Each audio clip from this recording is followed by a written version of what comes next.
In 2016, a new TV show hit the digital airwaves and needed a podcast dedicated to chronicling its adventures. An elite team has been assembled for this task. Unfortunately, the world's listeners have not heard of this wonder twin duo. And although they may not be known now, in the future they will be referred to as tomorrow's legends. And now, here are your hosts, the fleet-footed Flash and his hammer-swinging partner, Harley Quinn. Hello, Legendaires. This is the Flash. And this is Harley Quinn. Harley, oh my god. What is going on our show? What is happening here?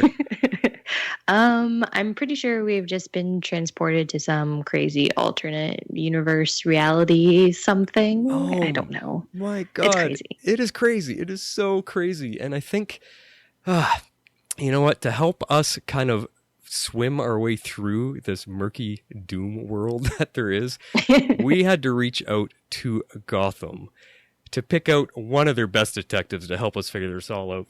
Welcome to the show, our friend X-Force 11. Thanks for having me. It's great to be here. This is going to be fun, Jeff, because Harley got to do a show with you while I was away. So I actually was just listening in. You did such a great job last time, and we had wanted to get you on here as a guest for all, to have all three of us. So this is going to be good. It's good to have you. Yeah, definitely. It works out well. I'm on spring break this week, so it worked out well. So I could get to see the show twice and take some notes. So it's fun. So Awesome. Good. I have one question, a very important question, though, for you. Mm-hmm. X-Force 11, are you a hero or a villain? I'm a hero. Ha! All right. Oh, no. I now I'm outnumbered.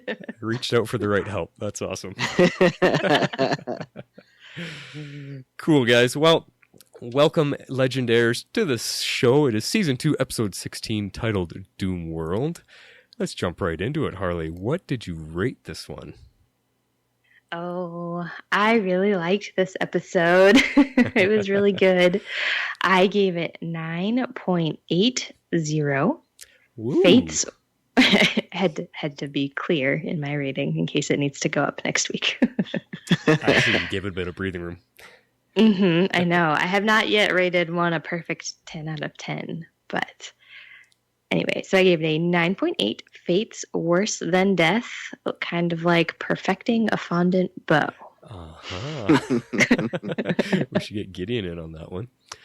I did. Oh my gosh. I loved it. I loved it this week. I think it was like the strongest episode of the season. I mean, for me, the humor was spot on. The plot kind of had some twists I wasn't really expecting, and it was pretty original. I mean, it was more of an original Legends of Tomorrow show. So that was fun. And as much as I loved last week because it was all Lord of the Rings, and I absolutely love Lord of the Rings, I had to just bump it up a notch because it was original. It was an original Legends episode. Except for maybe one thing. Because we kind of... Did anybody else think that nuclear reactor was a little volcanic looking, as if we're going to try and destroy a ring? Except it's a spear. You probably had to tie it in a little bit like that. Yeah, just to... Yeah.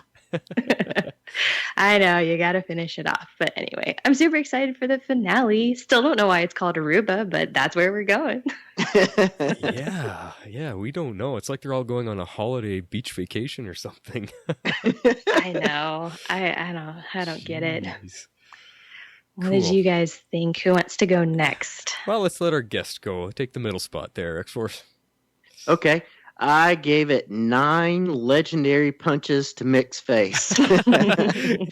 I really loved last week because of the whole Lord of the Rings vibe, like Harley mentioned. But this week was a strong follow-up, and this season has been so much better than last, and I think that's really due to having the heroes have to step up because they're fighting 3 great villains. The villains won this week, and we saw the fallout, but I loved it most of all because we see how far our legends have come and contrasting where they started off this week and how far they've come over the last 2 seasons. Just their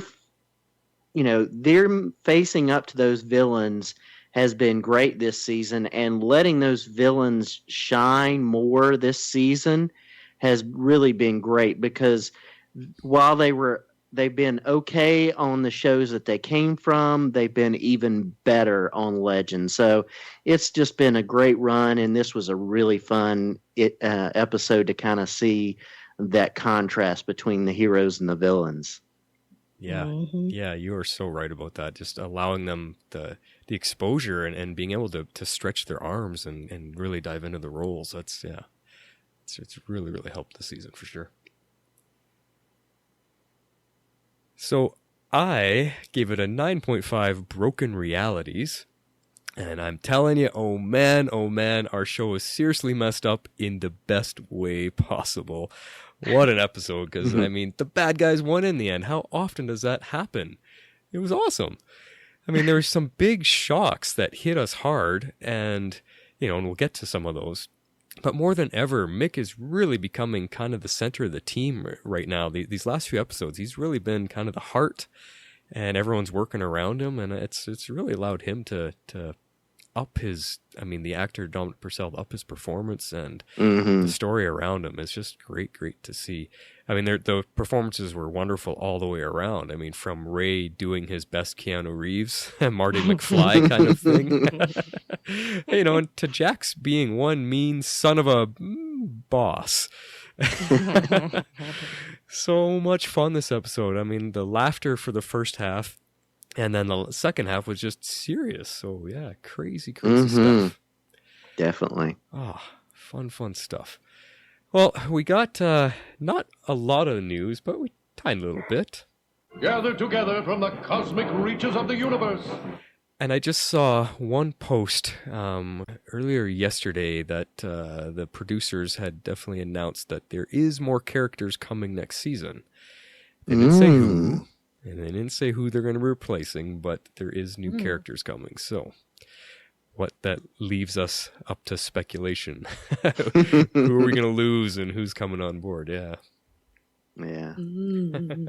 That is interesting. Yeah, that's the dynamic of this show that's really fun, is to see who's going to roll in and who's going to roll out, and what dynamic changes that's going to bring to the team. So that's a fun part of a rotating cast like this one. Yeah. And I mean, there's a lot of people that they're wanting to see, possibly a speedster on there, maybe a Jesse Quick or a Wally West from Flash might swing over. And there's a few other things. I know, Jeff, there was something a couple of characters you were hoping to see on here as well, weren't you? Yeah, I think it would be fun to have a speedster on here. Maybe Jesse Quick would be the easiest one to pull in, but I'd like to see a magic character, because we deal with technology so much, and we've got some people with superpowers, but it'd be fun to pull in a character like Zatanna or even Constantine into the mix, somebody who has some magic powers, maybe even make Dr. Fate or somebody like that. It would just be fun to see how that mixes in with the group. They'd have to be careful with that. My thoughts on magic.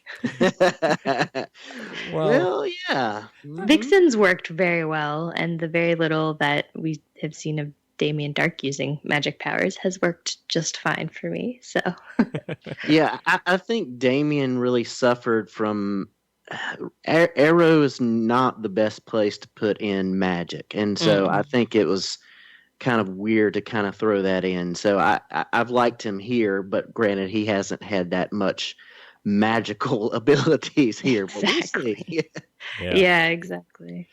Yeah, magic really, where magic works is over on Supergirl and against Superman, because in the comics, that's what they've been weak against, because otherwise they're pretty godlike, unbeatable, other than someone like Doomsday or whatever. But magic is really strong against them. So I think that's kind of why it doesn't work on these other shows.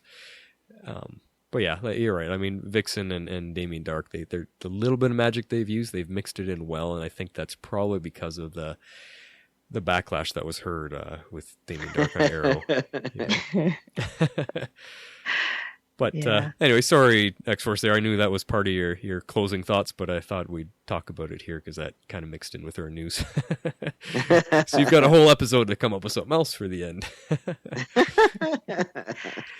All right, Harley. Well, where do you want to start? Let's dive into this one. Why don't we start with the intro? That seems like a great place to start. Wasn't that awesome? It was so awesome. I loved it that we got Eobard Thawne. I love that he did the intro. I mean, we didn't get any like earth-shattering news, any like crazy tidbits that answered all of these questions that we had about him or anything. But it just was awesome to have him voice the intro, and it was just so fitting for this episode. Well, just based on the title of the episode, yeah, like it totally made me feel like I would love to have a villain-based show. Let's have a few, like a short 10-episode run of the Legion of Doom or something like that. Hey, that'd be cool. You know, I'm all for villains. Yes.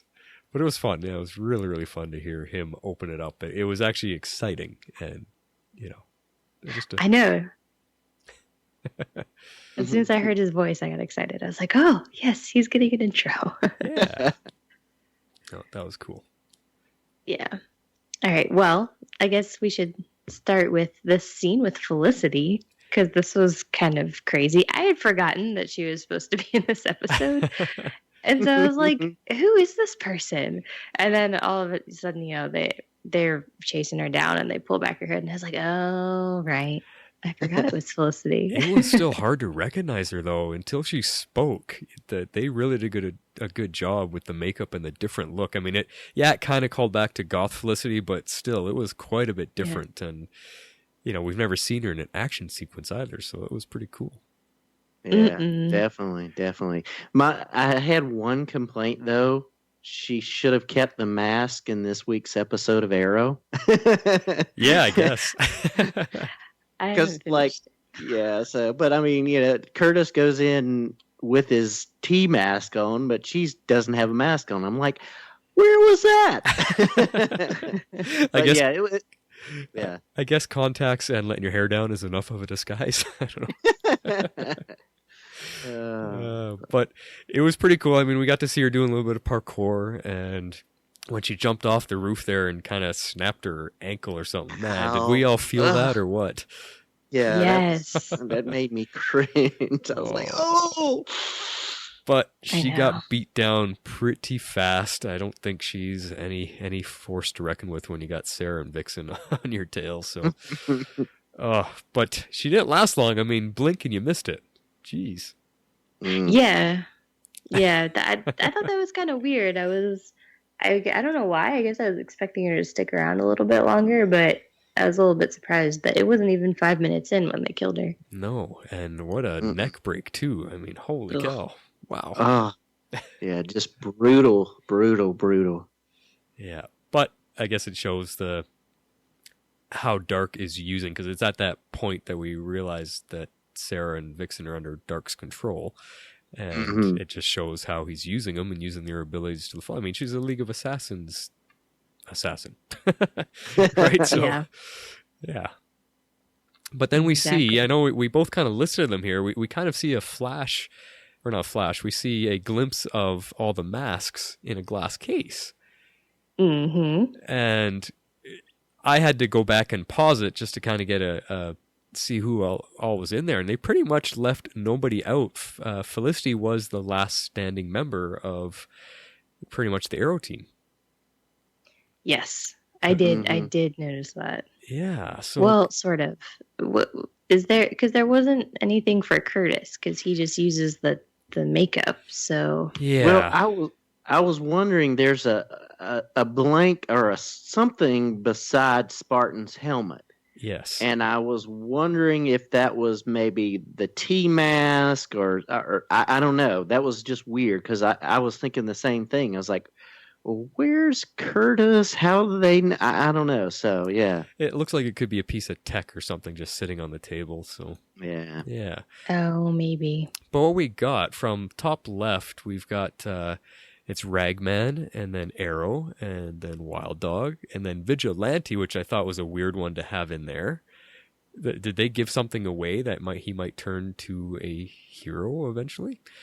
And then we got Black Canary, the Flash, and the Empty Case with some tech in it, and then Spartan. So yeah, and then Felicity's mask ended up getting thrown on the top there between Ragman and Arrow. So yeah, it was just interesting to see. And I guess in some kind of way that, at least in our Legends world, that kind of explains, well, why aren't the other shows being affected? Because, well, everybody's dead on our show, so that's the Felicity's the only one left.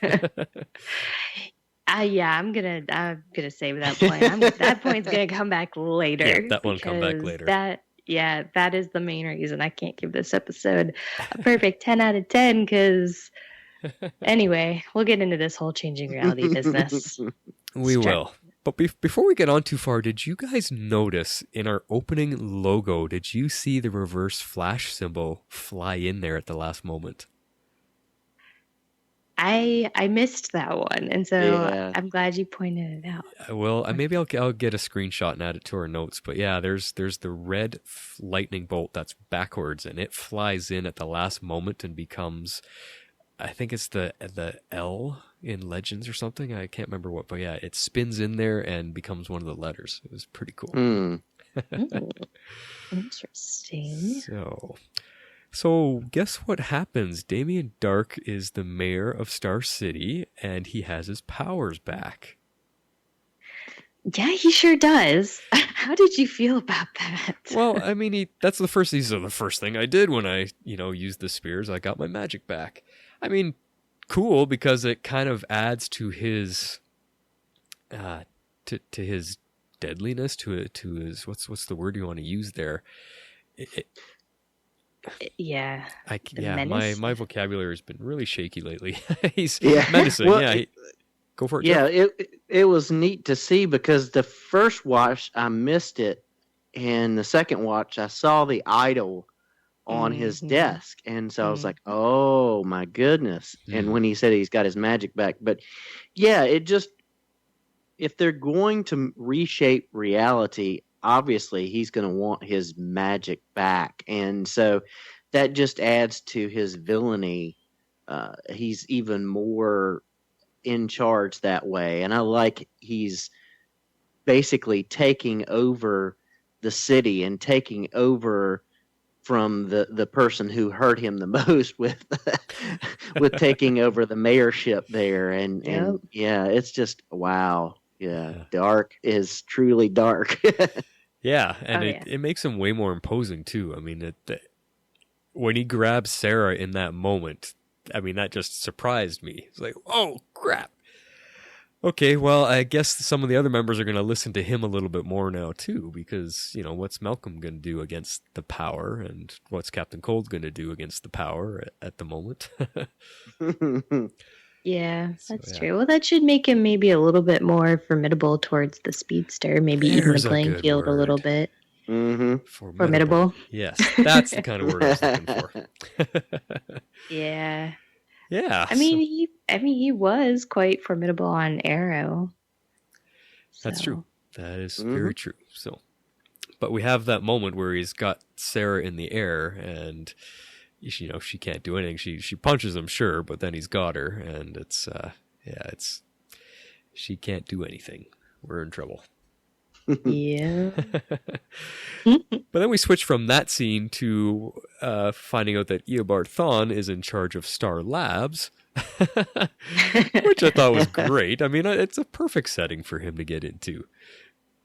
Absolutely. Get rid of all of his nemesises, and he's a man of science. I mean, long before he became Reverse Flash, he was a man of science in the future, studying the Flash, studying the Speed Force, and he is brilliant. So why not run Star Labs? Why not perform all these experiments and do all? I think one of the other characters listed off a bunch of things that he had done. I think it was when Nate came running in. Yeah. Listed Nate off did. a bunch of things. He saved the world and did all of that.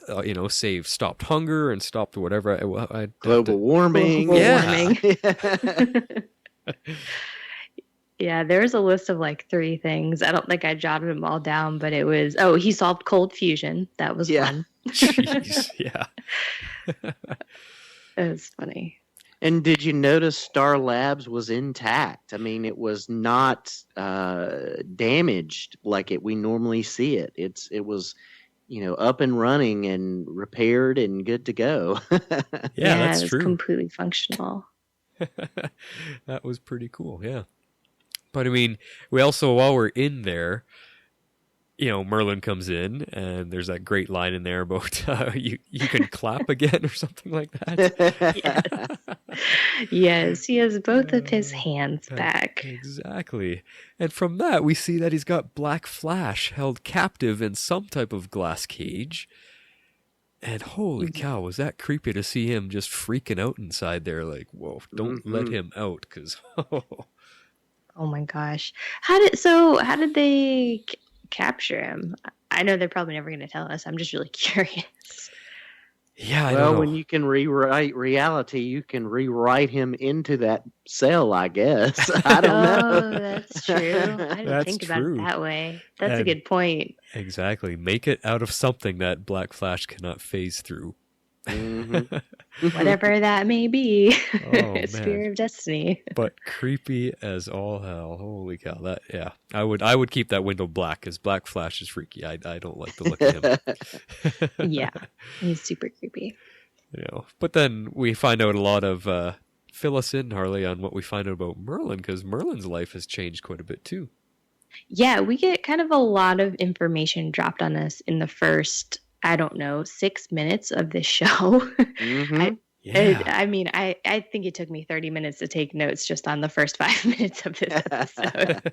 But one of the first things we learn is that Tommy and Merlin's wife are alive. So that was different. And Thea, I guess, adores him, which that was literally the whole line. I was like, okay, well, that's interesting. But I guess that would be preferred, since at the current moment, she completely hates his guts. So Yeah. Thought that was interesting. And then they dropped a line about Nyssa. She's living in Ohio in a miserable, closeted life. I was like, oh, okay. That's one way to put it. So Merlin's basically got everything he's ever wanted, or everything that kind of didn't work out for him, he fixed. Yeah. Well, yeah, because I guess that's what they're doing for everyone, right? Mm-hmm. So, because they all 5 touched it, so they all 5, I guess, wished for whatever reality they want. I don't know. It feels like a genie in a bottle, but yeah, exactly. But did you guys find it convenient that Thawne destroyed the manuscript so that only he was the only person to use the spear, or to be able to know how to use the spear? Well, convenient for who? Convenient for the show, or convenient for him? Both. Well, to me, it was like... I meant more for him, but I mean, technically both. It seems like a perfect play by Thawne, because why would he want anyone else to have power? He does want to be the man in charge. Oh, yeah. It was very in character. Mm-hmm. Yeah. So yeah, I don't know if convenient. I just thought it totally fitted his character, and I just thought it's like, of course he's gonna do that. Yeah. Yeah, that's true. I mean, that's definitely totally in his character. That how else am I gonna retain power? I'll just eliminate all the other options for everybody to overthrow me. Perfect. Which makes sense for what we learn he's ultimately trying to do with the spear in this episode. Exactly. Mm-hmm. Yeah. So that his reality is intact. Yes, exactly. But is this the part where Jax comes in? Because I thought this was kind of interesting.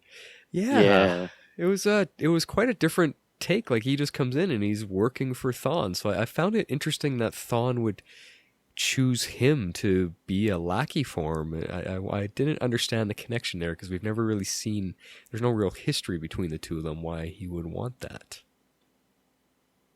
Yeah, I know. I don't really have a theory other than, I mean, Jax and Stein have always been and like had a close relationship. So I don't know if he was trying to flip that in some way. I mean, I know why. We clearly know why he wants Stein, because he's the one that's working on the reactor for him. Mm-hmm. But I'm still not, I agree. I don't know that I'm clear of why they have Jax being like the big bad boss man. Yeah, other than turning their relationship on its ear with him being the one in charge and lording over, like you said, that's the only reason I really got. I don't know. Yeah, actually, that's a good point there, X-Force. I think that he's because everything's kind of a joke. What he's done to all of our legends has kind of been a joke to him. So I think knowing that Stein's always the one kind of in charge of the two of them, and Jax has struggled with that, so maybe he just reversed their roles to have fun. Yeah, that's true. Mm-hmm. That's true. Yeah. Well, at least in seeing them, we know 100% for sure that he didn't kill off our team. I mean, I know he can't kill off our team. We wouldn't have a show, but you gotta kind of wonder. Well, yeah, because, I mean, yeah, you're saying here it's twisted sense of humor, but yeah, you just kind of chimed into my little nitpick there. I mean, TV show convenience, villain stupidity, or is it just Thawne being so vain? He's like, I'm just going to have fun with these guys. So obviously they had to write something in there. Yeah. You can't have the villain win the day, have the Spear of Destiny, alter reality, kill off all of our guys, and that's the end. Like, what would you do? I guess we'd have our Legion of Doom show. Then that's that. I know. Exactly. I was like, that's certainly one way to make a statement on a show. That's for sure. Yeah. I don't know. I mean, it's pretty in character for Thawne, aside from TV convenience. Yeah. Yeah, that's true. Yeah. Very true. But we go from there, from Star Labs to catching up with Snart and Rory. Of course, they're robbing banks. Yeah, back to their old selves, having fun, robbing banks. But something's different. Okay, so this is the point where I got confused. Did Snart pay the cops off? Like, I mean, they came to, like, bust him, and then they're like, oh, Mr. Snart, I'm sorry, I didn't see that it was you, and then they walk away.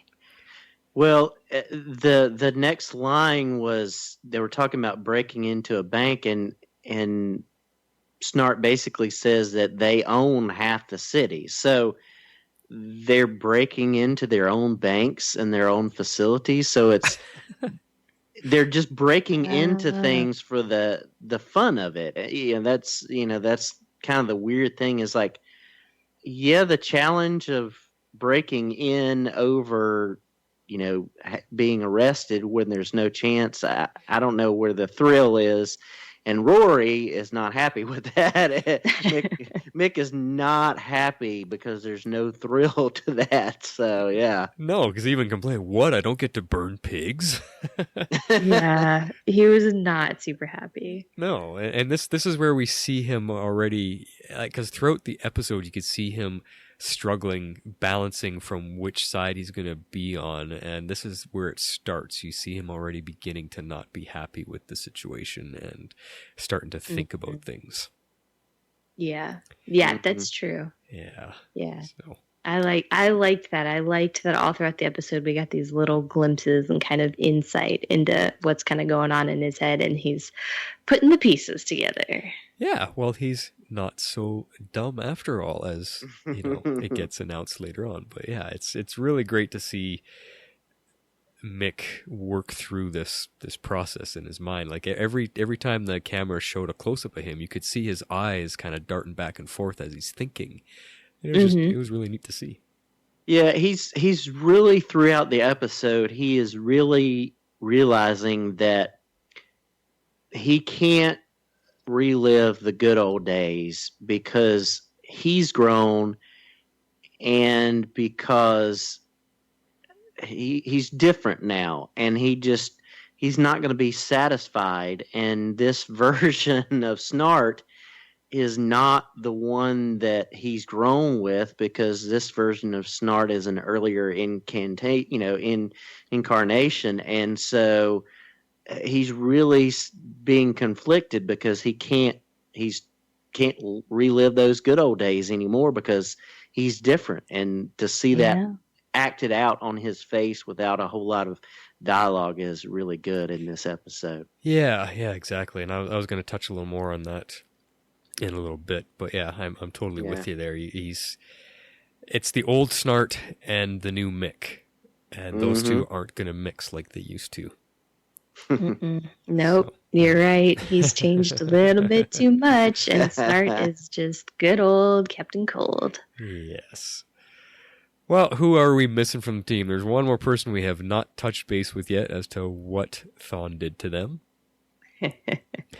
Could this be Rip, our fearless captain?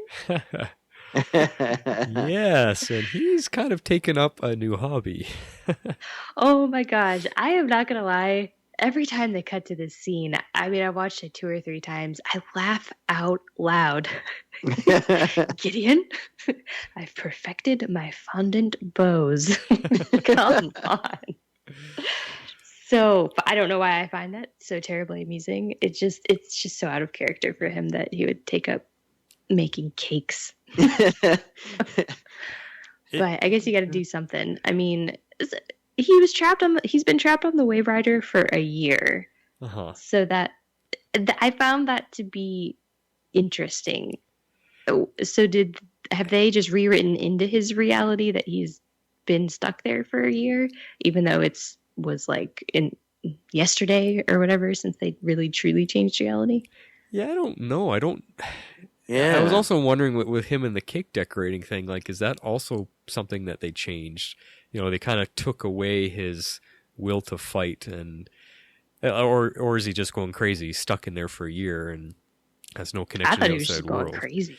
Yeah, I don't know. Yeah. I mean, and who knows? Maybe time is different for him there being in the ship because he's smaller, or he thinks time is passing differently. I just don't know. That brought up a lot of questions.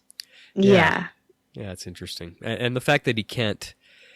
I mean, I guess we can talk about a little bit more later. I was just confused why he's looking out the windows of the ship. He doesn't he recognize where he is? But we'll get to that a little more later. Yeah, we can save that for the end. Yeah, I think he does know where he is. I just found it part of the problem. Yeah, I just found it a little bit odd for me, like as when Gideon was trying to pick him up, he just kind of reverted to his sniveling, whiny ways that he was earlier, and I was like, no, don't do that, please, come on, I really didn't like you when you're that way. You know, find some bravery, you're a smart captain, you've been on the ship, just you and Gideon for a long, long time, long before the legends. Figure it out. So I was just hoping they weren't gonna take him too far down that path again. Yeah, I'm glad it didn't go too far, but I do at least like they acknowledge that he's been trapped there for a year. So you kind of have to. He's probably gone like back and forth and through so many different ways either in his head or in the way that he perceives time has passed for him, whether it's the same or different or whatever. But I mean, he's perfected making skills. He's done all of this stuff to like keep himself busy and to be doing something and kind of not focusing on the fact that there's no way to power the ship. There's no way to get out a distress signal. And so I think this has almost become his coping mechanism of the perception of being stuck there for a year. Yeah, that's a good way to put it. Yeah, for sure. Interesting. But he's completely, at this point, when we see him, he's completely given up. Yeah. Just completely given up. You're right, back to whining. Yeah. Well, from that, now that we've touched base, or I'd say connected back with all of our characters, we get this awesome opening shot of the Legion of Doom headquarters. Oh my, like, I don't know if you recognize it, Harley, but X-Force, I know you probably squealed right with me. Yeah, definitely. And he posted a picture in the Facebook group that helped the rest of us. Yes. Oh, right out of the cartoons. It was awesome. Yeah, I saw that because I did not catch that on my first watch, but as I was scrolling through the Facebook comments, I saw the picture, and then on the second watch, I was like, oh, that's totally awesome. Well, it just matches because we got to see the Hall of Justice, so this is the counterpart, so it's perfect. I thought it was great. I think they should keep it there. The only difference, though, like I always remembered the Legion of Doom being in a swamp, and it would rise up out of the murky waters. Yeah. So, I think I've seen something like that. Maybe Flash, I think you, in some of those video clips that you sent me, to watch. Maybe that was it. Was that in one of them? Probably. Okay. But inside the Legion of Doom we go, and this is where we come across Dr. Stein, and he's working on this elaborate nuclear core that he's building for Thawne. Yeah. Yeah. And we get to see Jax in his new role. Oh my gosh. I was like, this guy, he's kind of a jerk, you know? He's not a super nice guy. No. Poor Stein just wants to go home to his family. Yeah. Jax is like, I don't think so. Well, didn't he say it's his daughter's birthday? And Yeah, he wants to take Saturday off for his daughter's birthday. He's been working nonstop for a month, and he's like, "You're gonna stay till it works." And you're like, "Okay, wow."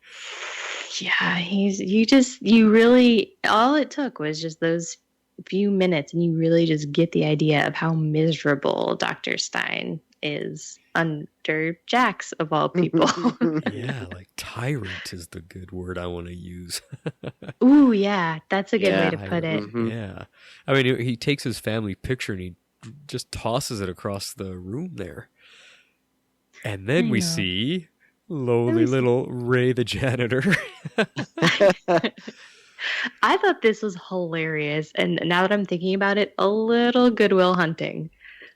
Oh, yeah. Anybody else? I literally just thought of that.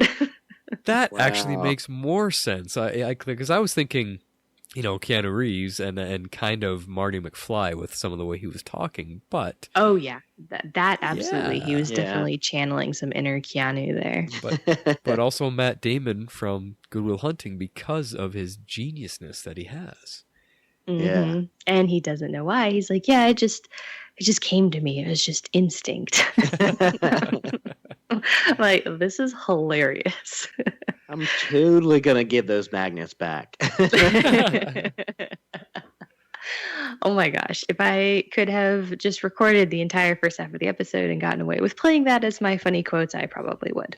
Oh, speaking of the funny quotes, I don't know how you picked the ones you picked because I found a whole bunch different ones that you found. We probably could have done an entire funny quote section instead of any serious scenes, but I know. And I think I still wrote down 5 or 6, and I'm pretty sure I debated those because I wrote something down. I'm like, no, this one's funnier. And I wrote something else down. I'm like, no, this one's funnier. And I'm like, well, this one could be a serious scene, so I'm going to leave it alone.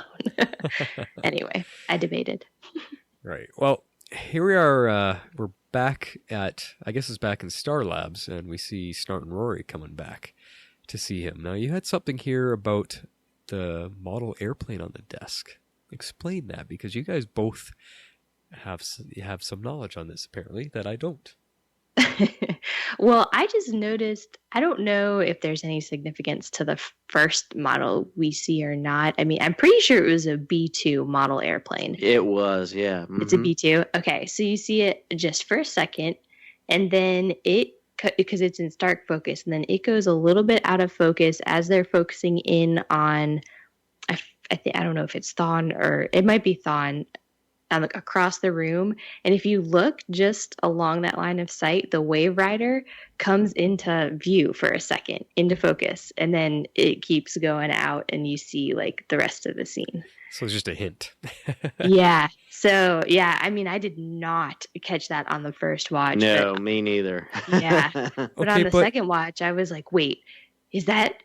Oh my gosh, yes, it is. It was right there. But explain to me the significance of the B2 bomber. Like, what? Why should I recognize that? Oh, it's a pretty famous airplane from. How was that? Were those invented in? Well, When did they? It wasn't World War II, was it? no, it was around the Gulf War, or, yeah, but yeah, I don't know. For the continuity of the show, I don't know.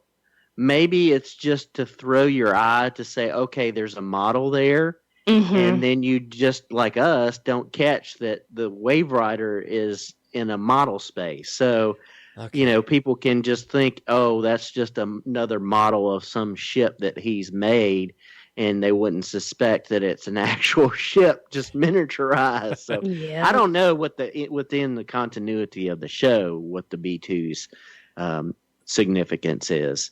Okay, see, what I was wondering is that if it was, because, you know, we find out at the end of the episode the Waverider is shrunk down, but this B2, is it from another TV show or another comic book universe or whatever? Because my first thought, I thought, wait a sec, that wasn't the Agents of S.H.I.E.L.D. plane, was it? Like, how would they crisscross universe? Because that's the thought that crossed my mind. So I was wondering, what's the significance? Is this from something we should know, other than just being a military plane from reality? Yeah, and I don't know. Nothing that we know of. Like, it's not. I don't think so, Yeah, but it's possible. All right, Legendaires, clue us in if we're missing something here. Oh my gosh. Did anybody else find it quite amusing that Thawne is like besties with our fearless leader down here in the US? Did they mention that it's Trump? They referenced his wife. He says, yeah. "Give Mel my best." So, and then he what was the line he says right after that? It was clearly a Trump reference. I forget what it was though. Well, he said something about the hotel. That's what it was. Talk about, talking on the phone with him. Let's play golf and stay at your hotel afterwards, or something like that. So that was it. Yeah. Too funny. Well, it's just funny that they're mixing in. Our absolutely insane villain is best friends with President Trump, who a lot of people think is a villain. Oh man, we're gonna leave politics out of this. Yeah, no, I wasn't meaning to step into there. It's just a funny connection. It's a very funny connection. Yeah. I was very amused that he was like best friends with the president. So this is the point where Nate comes rushing in, and my first thought was, it's nice to see that security at Star Labs hasn't changed in this new reality. I don't think anything is ever going to change that, but at least they're finally acknowledging that. Too funny. But he comes in with some news, doesn't he? Yep. Well, he's convinced that he's some crazy conspiracy theorist, and nobody reads his blog except for his mom. Oh my god, that is so perfect. And so I love that he's got all these crazy theories, and he's like, you have to believe me. He's like, it's like I can see these scars on reality, and nobody really knows that they're there. And just the look on Thawne's face, he's just like, great, now what am I gonna do with this guy? Well, but at first he looked worried. He's like, oh crap, okay. You could see the worry on his face, like the reality change didn't take full effect. Like, how is this happening? And then he's like, oh, people okay. Can sense it. Yeah, and I mean, naturally, of course, it's Nate that notices it, because it was Nate that noticed changes in history. So it makes perfect sense. And I loved the idea of reality scars on his memory, the way he described it. Just a cool solution, the way to write it like that. Yeah. And just to see the change on Thawne's face when Nate says, "You've done all this, you can fix it. I know you can." And you're like, "Oh, okay, I'm off the hook." That's true, yeah. Well, and then you also see Mick in the background. The camera flashes to him a couple times, and you can see him realizing, kind of going, uh-oh, we're in trouble here. If Nate's starting to acknowledge it, and he's going to remember things about me, and now Thawne is going to realize this isn't good, and all of Mick's friends, if he's still considering friends, could be in trouble. So you saw that go over Mick's face as well. Mm-hmm. Yeah, you could definitely see that he was like, okay, crap, am I going to need to step in? Like, what's the speedster going to do, kind of deal. Mm-hmm. Yeah. It was a good scene. I liked that. And just Nate, just like the way he's so crazy. He's like, yeah, cool office, by the way. Oh man, his all of his lines just cracked me up the whole episode. He was fun. He was so funny to me. Now, wasn't that the worst hairstyle we've seen him have though? Like that. Oh, that mullet. Oh. Gosh. Wig was terrible. That's bringing it back to Oliver on Leanne Yu type of bad wigs. Was it the same wig? Oh, jeez. That would be funny. At least the wig in this season of Arrow has vastly improved. That's true. It is better. But poor Nate here. Before I mean, you'd almost want to put him out to pasture as you worded it here, just because of his hair. But sure enough, he's going to be taking out, Thawne orders, making Snart to get rid of him. I don't know why they didn't just do it right there in the office. Maybe Thawne doesn't want to mess there or something. I don't know. But still, take him outside and kill him. And Nate's like, what, why? Yeah. Well, then he realizes, he's like, wait a minute. That means I'm right. Yeah, that whole scene.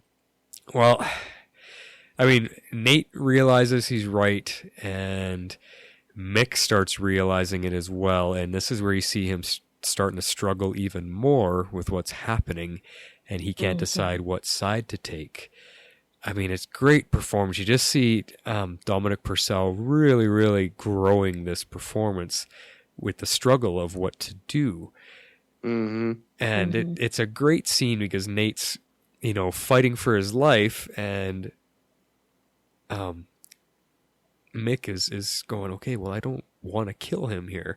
And Snart's starting to realize that Mick's having a struggle, and it's it was a crazy scene, right up until the uppercut. Oh my gosh, yeah. Oh man, this was great. It was great just to see. It was great to see Mick finally stand up to Leonard Snart. I mean, that's something I feel like he's probably wanted to do his entire life. Yeah, that's a good point, because he does, after the punch, he says, I owed you that. Yeah, he sure did. And he sure did. That's part of what he's realizing, is that he, it'll come up a lot more later, but he's realizing that he's been kind of under Snart's control. Yeah, and underappreciated, and he's realizing his partner's not really a partner, even though he keeps calling himself one. Nope. So he saves Nate. He opts to take Nate's side at this moment, punches out Snart, and they go off to find Ray. Did anyone else find it funny that he's playing a video game in which he's killing aliens? Yes. But there was something that flashed across the screen there, wasn't there, X-Force? There was. The energy source for his gun is dwarf star energy. So it's like, watch out. Nice. All right. I like how there's all the little subtle references to each of their, powers is not probably the best way to put it, but each of their identities is, I guess, what I'm looking for. Yeah. Yeah, exactly. Yeah, there was little subtle connections all the way through, and I don't know if that's a result of Thawne purposely doing that, or is this a result that you because these people are who they are, and because of these memory scars, that things are going to be connected to them in that way.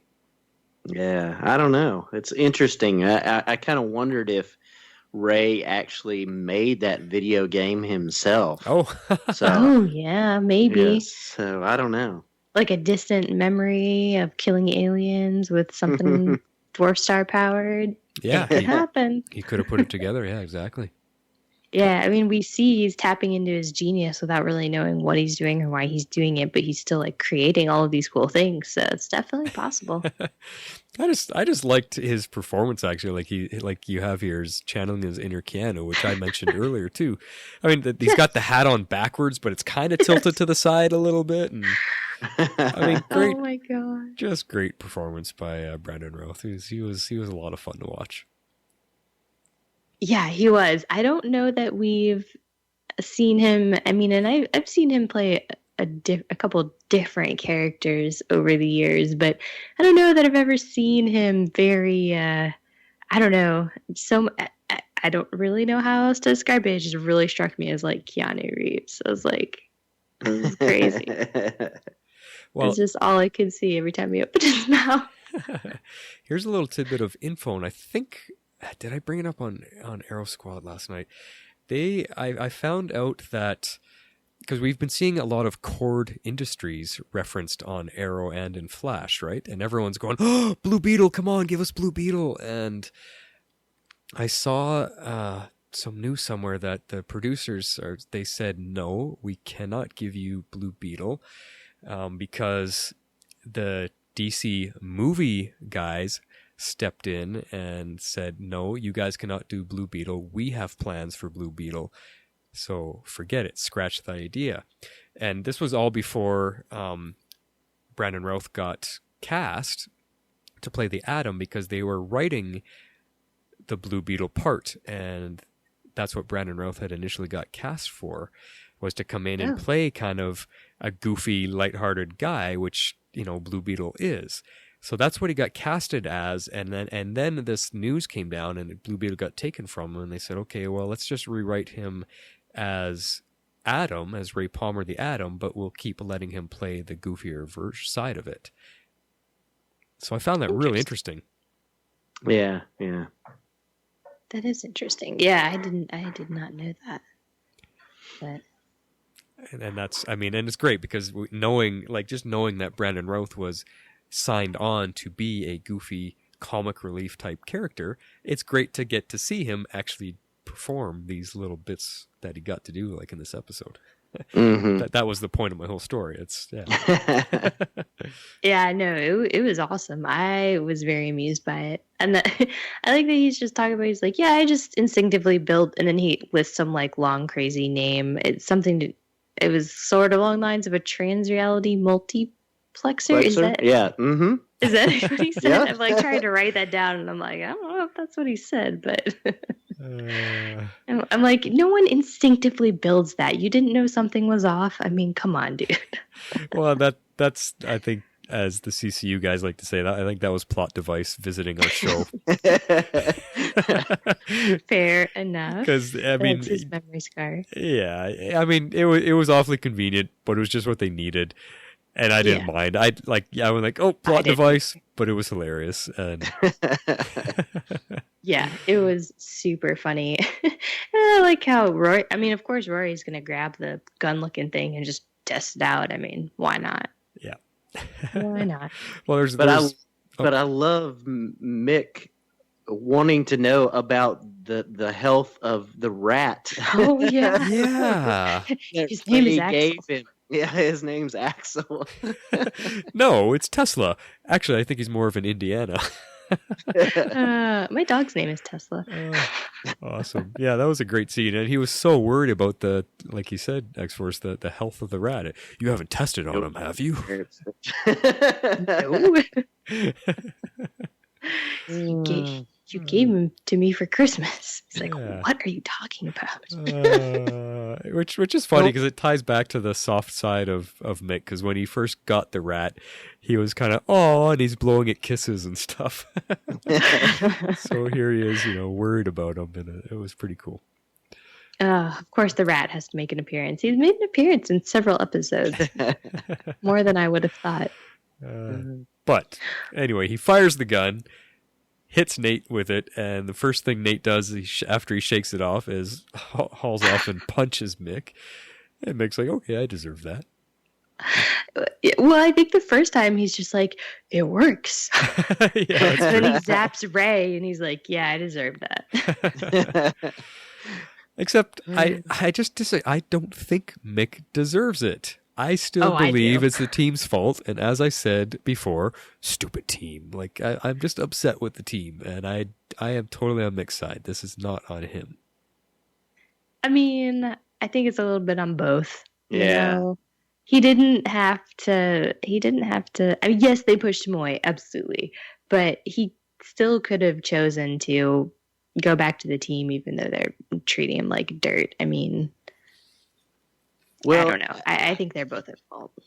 And we see how he's changed in this episode, because even when he goes back, he doesn't give the bad guys the full story, the real story of what's going on with the team. That's So, right. so you just see how much he's changed. Although by the time Sarah gets hit and she hits him, it's like, one more person hits me, I'm gonna hit back. I'm like, yeah. Yeah. Oh my gosh. Yeah. Amazing. Yeah, that was some funny stuff. I think that was my favorite running gag of the entire episode, of just everybody punching him in the face. Oh man. All right. So I've got this next note here, but I don't I've kind of lost my place of what scene this ties to. I mean, we know because Snart wants to control Mick, but when do we get him in? Oh, because he goes to Dark, and he's that's when he goes to Dark, right? And they're kind of plotting, not like plotting against Mick, but they're plotting of like what to do because they're afraid that Mick is getting this other team back together and they can't trust him and they need to do something about Thawne. Yeah, we kind of skipped over that big scene when they're back at Nate's mom's house eating sandwiches, and that's where they kind of tell Mick that, we can't trust him, and Mick, you stay here, we don't trust you anymore. That was that whole sequence, and made me really grr kind of. I know. And then so Mick goes mad back too. to Snart, I believe. But Okay. but Snart, he's put a tracker on Mick, and I don't trust anybody.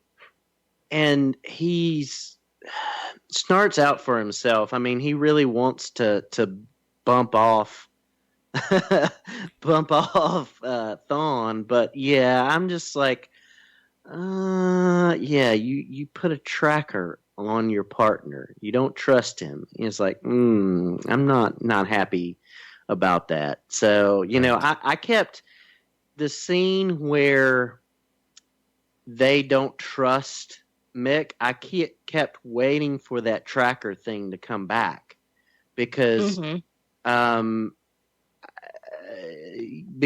we know that by that point the girls know about the tracker because they found him at Ray's place because of the tracker, and so I kept expecting them to keep him there so that the bad guys don't know he's coming. But that never got played out. That wasn't the reason. And I was like, that's what made me disappointed. It's that it wasn't because of the tracker. It was because they didn't trust him. And I was like, Yeah, the tracker would have been a much better play. That would have been a better way to handle that whole thing. I agree. Yeah. Yeah, I was a little disappointed that Sarah made the same mistake yet again. Yeah, again. But this is where we're seeing a little bit more of Snart and Mick, and how Snart's still expecting to control him, and Mick has changed so much, and that's because Snart expects the Mick from his timeline, not this evolved version of Mick, and so Snart's starting to get frustrated with him, and Mick's starting to get upset with his partner because he's showing that he's not really a partner. Yeah. And you were saying this was hard for you to watch, eh, X-Force? Yeah, because Snart in this episode was really hard to watch because of all the progress he made in season 1, and just how much he's never going to be like the hero, but more of moving more to the anti-hero maybe side of things. Right. And to see how honestly Captain Cold he was in this episode just takes you back to it's like, it makes you miss who he was at the end of season 1 so much more with seeing him here in this episode. So yeah, that's true. No, I totally feel the same as you. It does make you miss the Snart we fell in love with and have missed so much. Yeah, exactly. And you can see the stark difference between the two. It was very apparent in this episode, and it was very apparent that they had grown apart and they weren't really truly ever partners. not when Snart is still season 1 Snart and not our evolved legends sacrificing himself for the team Snart. Mm-hmm. So. Yeah, so it's hard to say if he'll ever get back to that point. I guess that I don't know. Because our Snart died, so this is a Snart they pulled from the past. So he'd have to go along the same type of progress with the team to get to that point. So I really don't think we're ever going to get that Captain Cold back. I don't think we are either, Yeah. unfortunately. I would love to, but I don't think they can unless they find another way to rewrite reality yet again and they make him alive. Yeah. Yeah. Yeah. That's the only thing. But Yeah. Well, before we get too far from it, I just wanted to point out like how when Sarah and Amaya showed up at Ray's lab there, how awesome that fight sequence was with all of them. ooh, yeah, that was a good little fight sequence. I really enjoyed that. Yeah, I mean it's tough to watch our team fight each other, but it really, really highlights their capabilities in their hand-to-hand fighting and how well they can counter each other, and sometimes one overpowers the other. It was really cool to see. Yeah, looks like Yeah. Sarah's been giving everybody some lessons. They all had some moves I wasn't expecting. Yeah, well, I mean, and Mick's he's just brute strength. So if he has a little bit of fighting knowledge and just gets in there, he overpowers them quite often. Yeah, that's true. But I mean, like Nate tosses I don't know if it was a knife or he tosses something. Something like that. Yeah. Yeah, and I was surprised by that move. I was not expecting him to be that savvy. Yeah, well, that was pretty cool. All right, well, let's move on here. Let's get through this episode because we're getting on in time. It's going to be a long one, Uh-oh. but that's okay. We're like the hour and a half show is what we tend to be. Apparently. Yeah. So where are we going to go next? Well, the next note that I had was about Gideon and Rip, because like you said, Rip's being kind of a downer. And I think this is the point where we cut back to the Waverider and he's just drunk, passed out on the floor. Oh, yeah. He's like, Gideon, I know what we're missing. Rum. More rum. You need to make me more rum.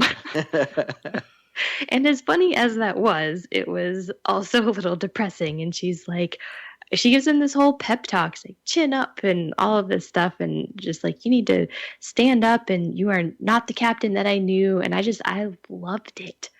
I wish that we could get her in like avatar form so we could actually see the actress all the time and not just her voice. Although as a voice actress, she does really quite a great job of making us feel her presence. Yeah, Yes. definitely.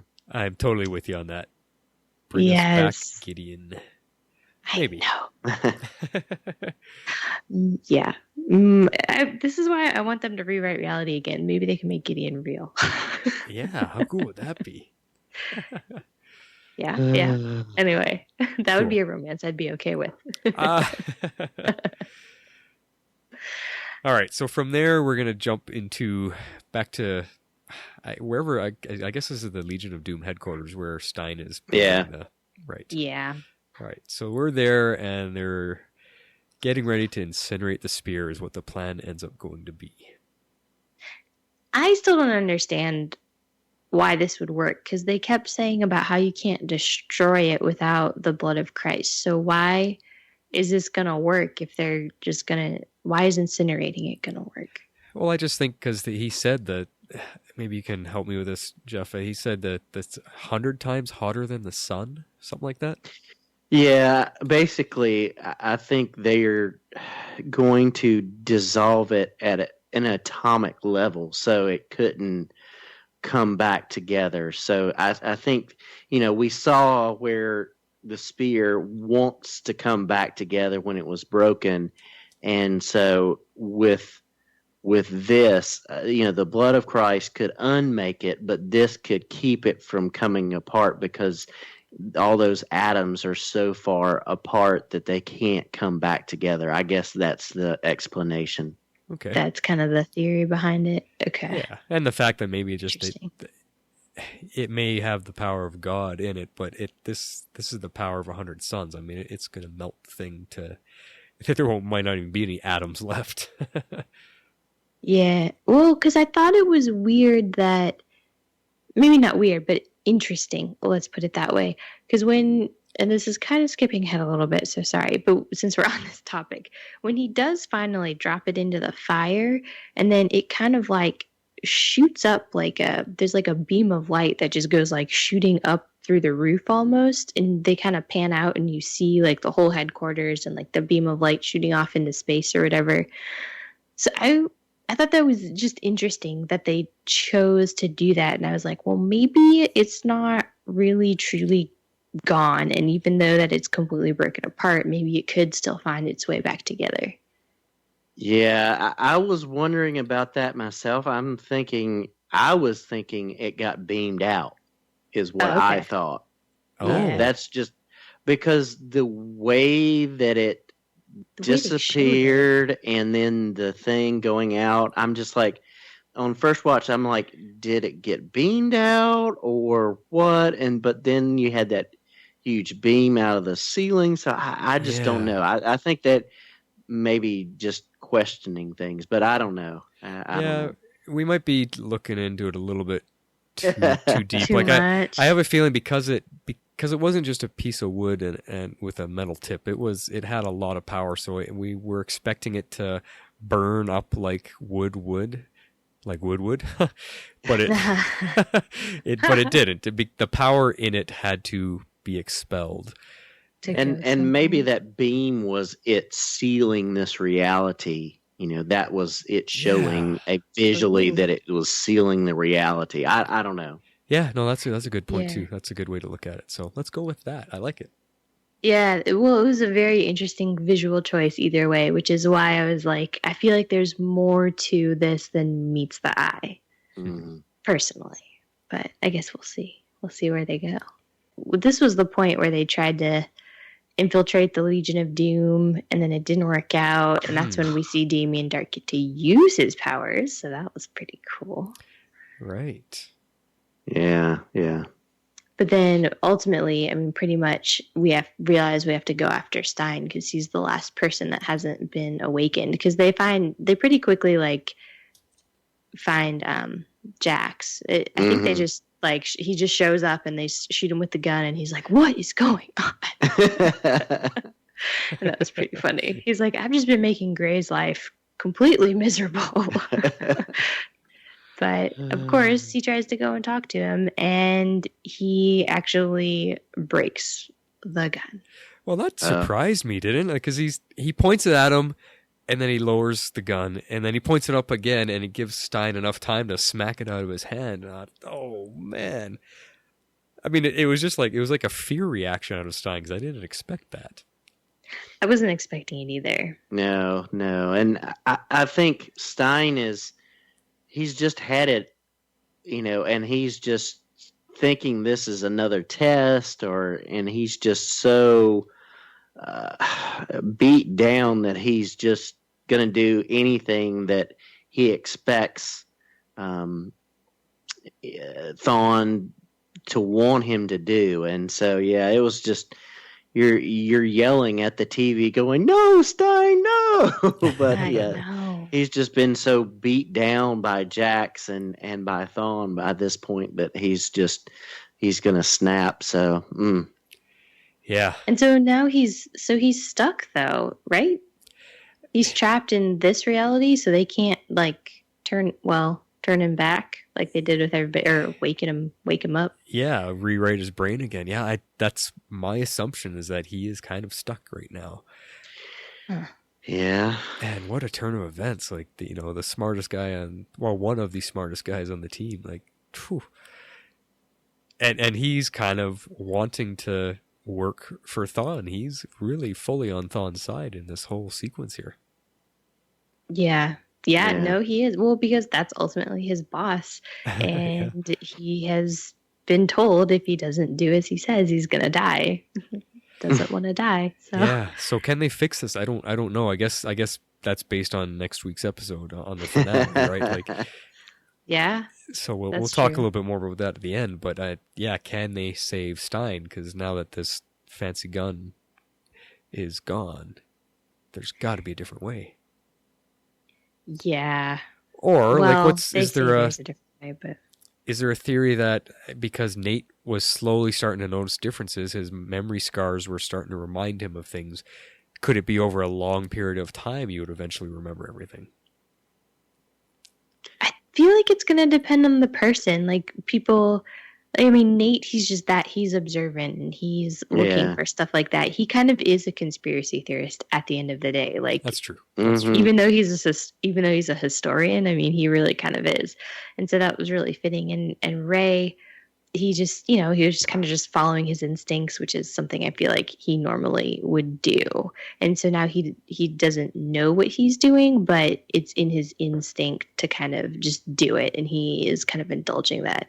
But I don't know if Stein, I mean, what he is currently doing is more ingrained to his character than like trying to figure out he's in a different reality. So I don't know if he could wake himself up or not. Yeah, well, I guess we'll find out. Yep. That's true. All right. What's next, Harley? Okay.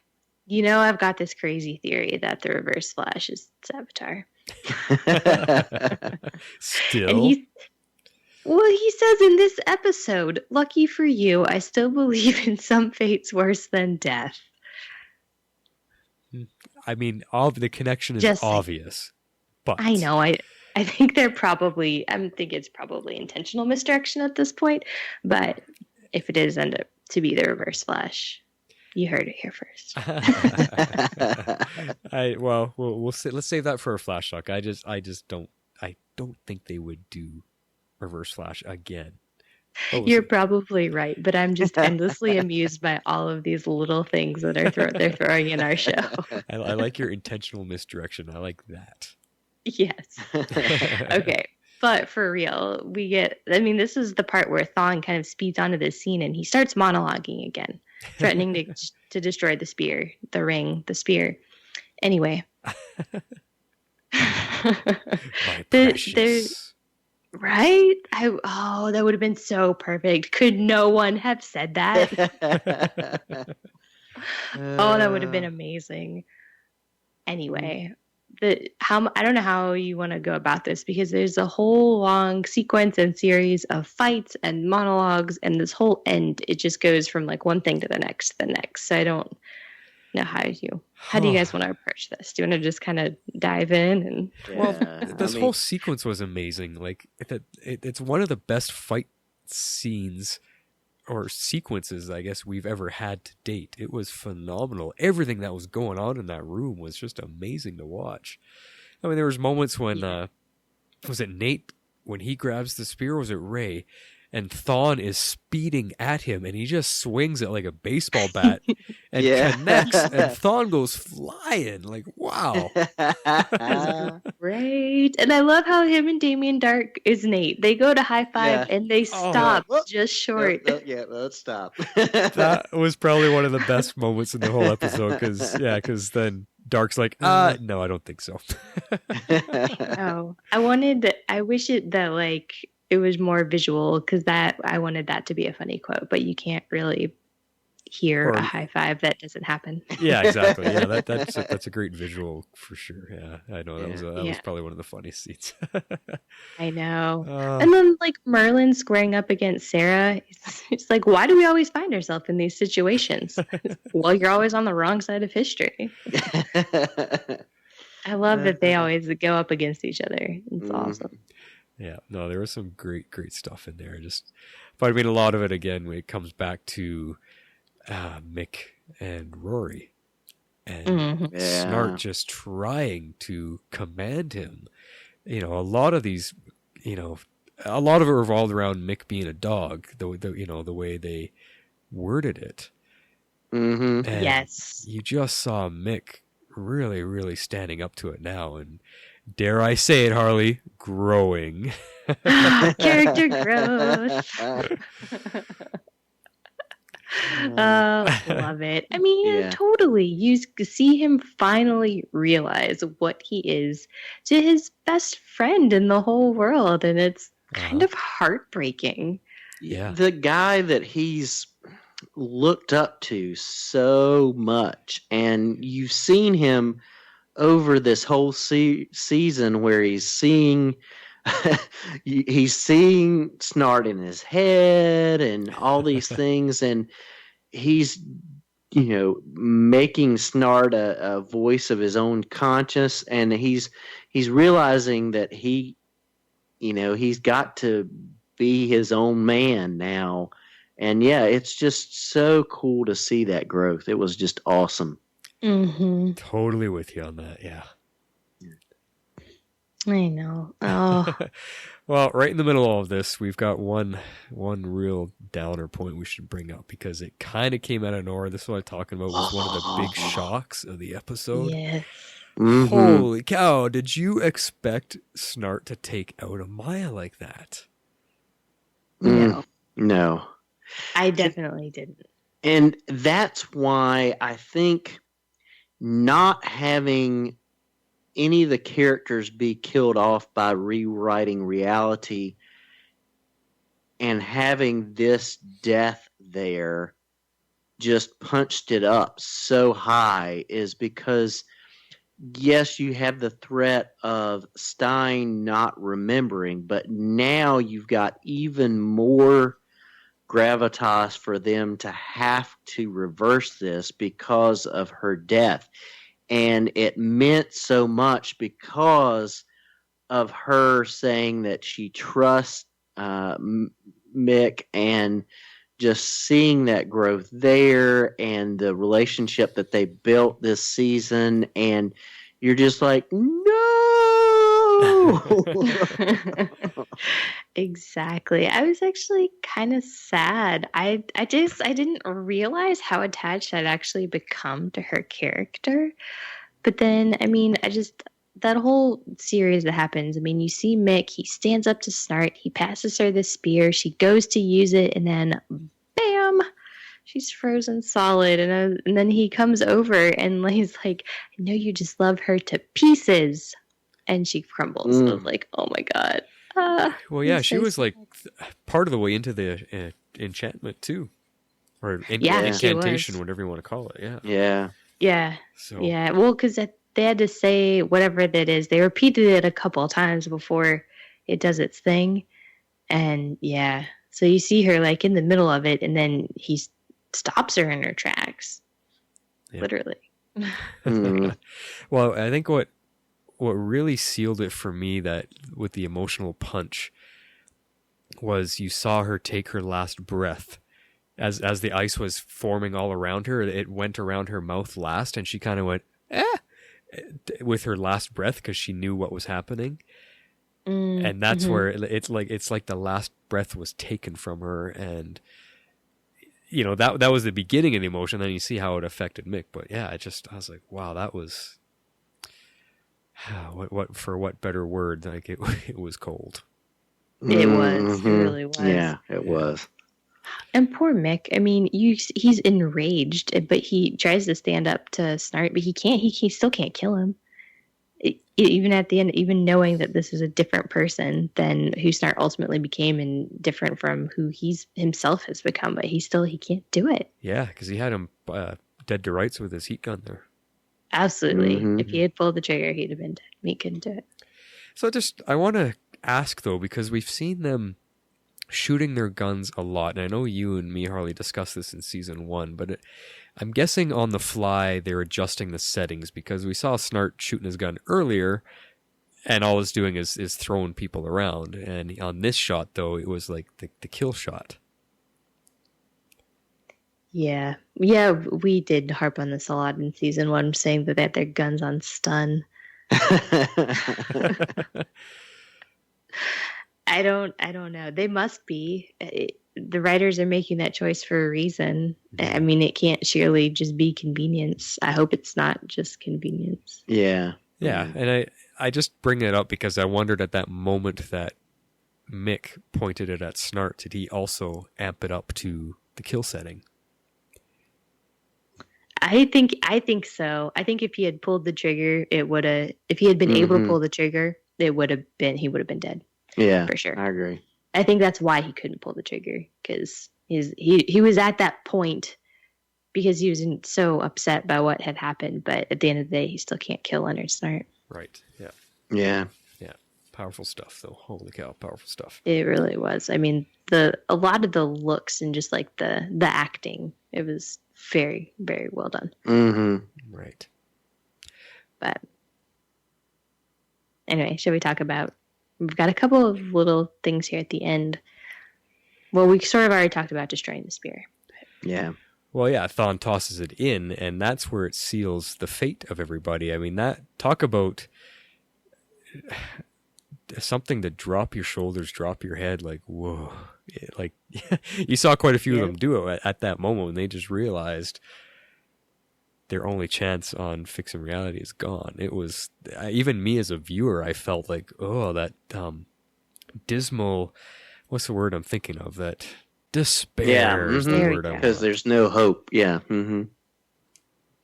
Yeah. So, like I said, you see the team just feel utter despair in that moment, and I felt it as a viewer. I think we all did. We're like, how are they going to fix this? This cannot be the reality that we're stuck with. And they sort of give us an answer. They say that they have to go back.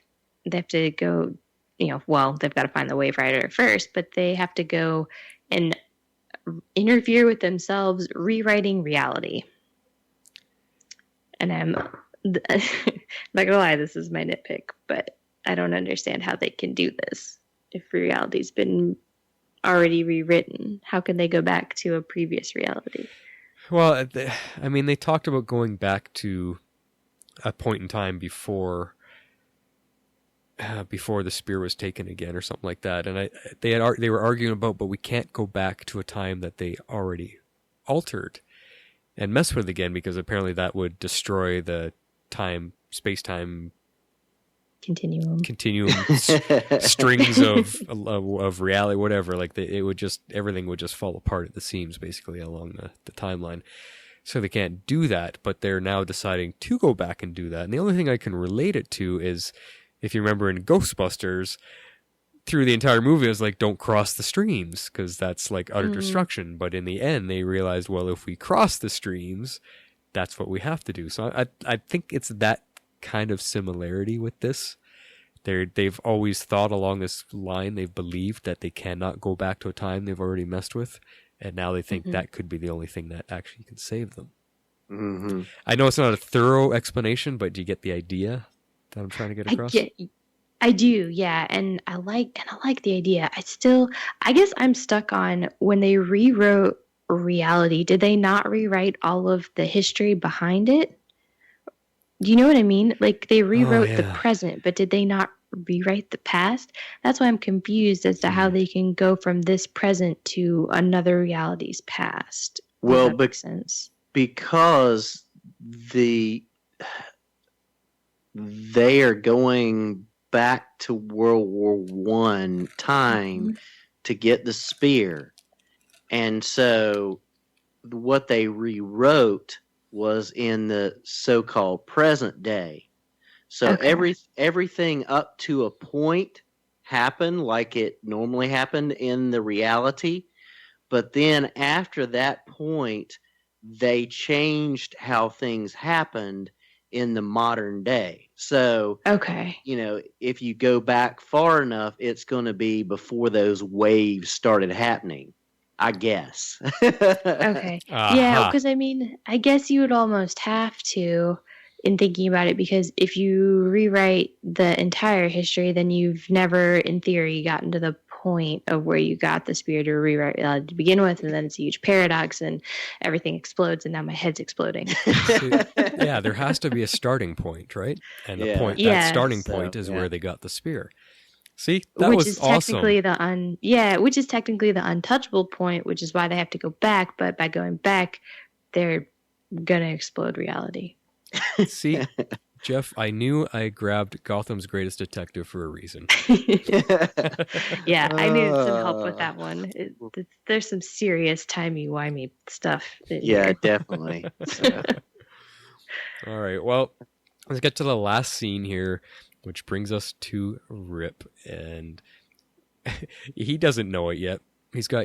Gideon helps him fix the ship so they can send out some type of communication signal. But the camera pulls away for us, and there he is, model size on a desk. This shocked me on the first view. Yeah, like, as soon as definitely. they start, I was expecting him to be stranded in the temporal zone. And Me then too. they pan out and he's in Star Labs. I was like, oh, no way. I was like, that's crazy. And so he's got to, okay, Martin, this is a point you brought up earlier that I wanted to come back to. Okay. Because he's got to be able to see out the windows and see where he is. He's sitting in the captain's chair, clearly looking out.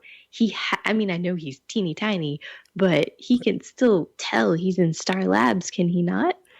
Yeah. And I wonder if that's why he's so dejected and like, how am I going to reach anybody? I'm the size of, I don't know, like whatever he's the size of, like a Lego or something, you know? And to his mind, he's been that way for a year and kind of dealing with that. So, well, here's what I'm wondering. I'm wondering if he actually can see, because that was an initial kind of nitpick. Like, he should recognize it, should know where he is and everything. But I'm wondering if, from his perspective, part of the rewritten reality is it's blacked out. Like, maybe he thinks he's in space, maybe he thinks he's stranded somewhere. Because you would think he would see the people wandering around, like Thawne. They'd be walking around talking and whatever. But he feels like he's isolated and lost. So I have a feeling he doesn't actually see what we think he sees. Now that's interesting. I just assumed he would see and know he's there, but because he's so tiny, he can't get out and he can't do anything about it because he's having trouble with this whole distress signal thing. But yeah, I don't know. Interesting twist. That was a nitpick for me too, because I don't know if it's an enchantment, if there's magic, if there's the sensors, but I mean, it didn't make sense to me, because aren't you going to hear these booming voices around you all day long? You know, yeah. I just don't. I don't know. All right. Well, since we're on it, let's just dive right into it. So, Form of water. now we actually are on the nitpick. So let's just keep on going, Jeff, as if that never interrupted you. Yeah, elaborate. But yeah, I just don't. That bothered me because, I don't know how that works, because you then got to explain how all of a sudden he can now that he's got power, quote unquote, can see everything and go about, attacking or whatever. I just don't. I don't know. That's a nitpick for me, because with the others that got rewritten, there's plausibility there, but with him, I don't know. I really don't. But anyway. All right. You had something else that you were kind of nitpicking on, so throw that at us. Yeah. The whole the villains and our heroes. Well, the heroes might not necessarily know all about it, but can they not just let the Black Flash out of its case to attack Thawne, or at least delay him? I mean, has he got at least throw him off his guard so that they can formulate a plan? I just don't know. That didn't make any sense to me. Okay, let's let him out so that we can have a little bit of an upper hand. I don't know. Yeah, I thought that was a little weird too, that they ignored the Black Flash. Yeah, it's almost like they forgot about him or what. But, I mean, there was some type of device on the wall that Thawne used to seal it black, so I don't know, maybe they just don't have the code, or they can't figure out how to break into it, or I don't know. I'm with you. It'd be a quick and easy way to at least distract Thawne so they could do what they needed to do. Mm-hmm. And it would just be fun. It would be fun to see him chasing him again. So. Yeah. They're going to have to let him out at some point. Yeah. Did you want to go anything deeper into your nitpick, Harley? We kind of came around it twice, I think. Kind of. Well, so, I mean, we talked about this within the confines of the show, but I'm having a little bit of trouble with the fact that this is supposed to be a new reality. And if they exist in the same universe as Flash and Arrow, why wouldn't they have also rewritten the reality of both shows? Obviously, understanding that it's TV and that would be insane. However, I'm just having a hard time buying into the fact that they've supposedly rewritten the present reality for our heroes, but it has no bearing on the other shows. Yeah. And I know it's one of those things we're supposed to ignore and hand wave, but it sort of was a little glaring to me. As Tony and Joe would say, explain nothing. Yes. Yeah. I don't know. This might be just one of those moments where our show exists in a different reality, a whole different timeline. I don't know. Like that would be it, because I mean, we know how big an undertaking is doing the big 3-4 show crossover. So I think I know our storylines don't always jive in the same timeline between everybody. So it's hard to say. Yeah, I know. This was just one of those instances where, to me, is just glaringly obvious. Because you're watching the Flash, and they're clearly everything's just normal Flash world, and then we jump into Legends, where everything has gone crazy, been turned on its head. It's a completely new reality. Most of our heroes from the Flash and Arrow are dead, which is a problem. And then I only got through about half of Arrow before we started recording, but doesn't seem like there's anything wrong with their reality. Just Oliver's a little messed up in the head at the moment. But that's nothing new. How bad would it throw us off if we sit down to watch Flash and Arrow this week, and all our characters are gone, and it's just like a bunch of support cast in there? I'm saying they killed off the entire cast of Arrow. They wouldn't have had a show. Like, I totally get why they couldn't do this. Literally all of those masks was Team Arrow. Well, it'd be Lance in the office by himself going, I guess I'm mayor now. Yeah, Prometheus just running around destroying the city. I mean, too funny. Yeah. Yeah, I can't. Anyway. I don't have a solid counter or answer for that one. That's a tough one. You should throw that one at the showrunners, see what they say. They'll probably tell me to stop taking this stuff so seriously. Totally. So, Flash, did you have a nitpick?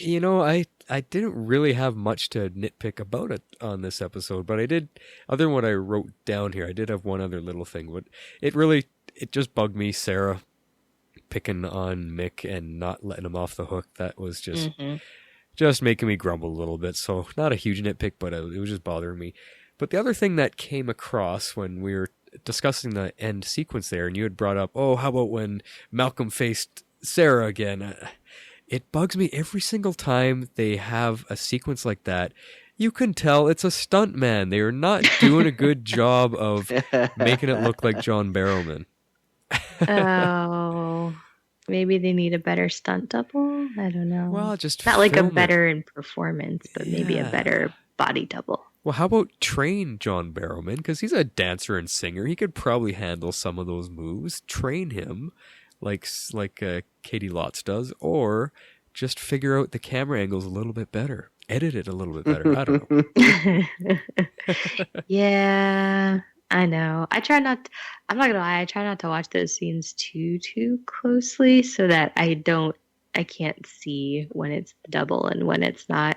I will say, and this was on Arrow where it happened, that the most glaringly obvious one was one with Thea's body double. It was on a roof. That I don't remember what episode it was. It was earlier in the season. Yeah, I know. You know what I'm talking about? Mm-hmm. That was bad. That one was. I mean, it was bad, but True. I hear you. All right, well, let's move into our favorite section, Quote of the Week. Shape out an eagle! Yay! There it is. Yay! All right, well, we got a few to go through here because I think this episode was so much fun that we threw in a bonus one. I know. I That's actually, in trouble. you don't even know because I think you had 6 in here. Did I? Yeah, and I actually took one out because it falls right in the middle of one of my serious scenes. So. I was afraid that was going to happen. I really was. All right, but before we get to him, what was our winner from last week? Our winner was Divine Relief. It's not useless. I know 10 different ways to kill somebody with this. Yeah, not to mention, it's great for scratching in those hard-to-reach places. Please don't tell me you used the Spear of Destiny as a back scratcher. Who said anything about my back?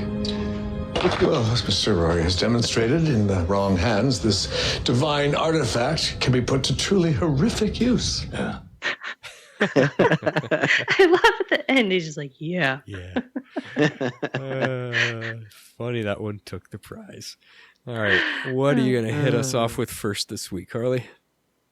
Okay, there's no way I was not picking this quote. It's called Prison Break. Beautiful. Home free, buddy. It's good to be the king. Get away. Chase? Want to chase? I can arrange a chase. Even get us tossed in Iron Heights, and we can plan an escape just like old times. How does that sound? And Prison Break premieres next week. How timely is that, eh? I'm wondering if they maybe tried to get the timing there almost a little bit on purpose. Probably. All right, what's your number 2 quote? Number 2 is confectionery art. I've finally perfected my fondant bows.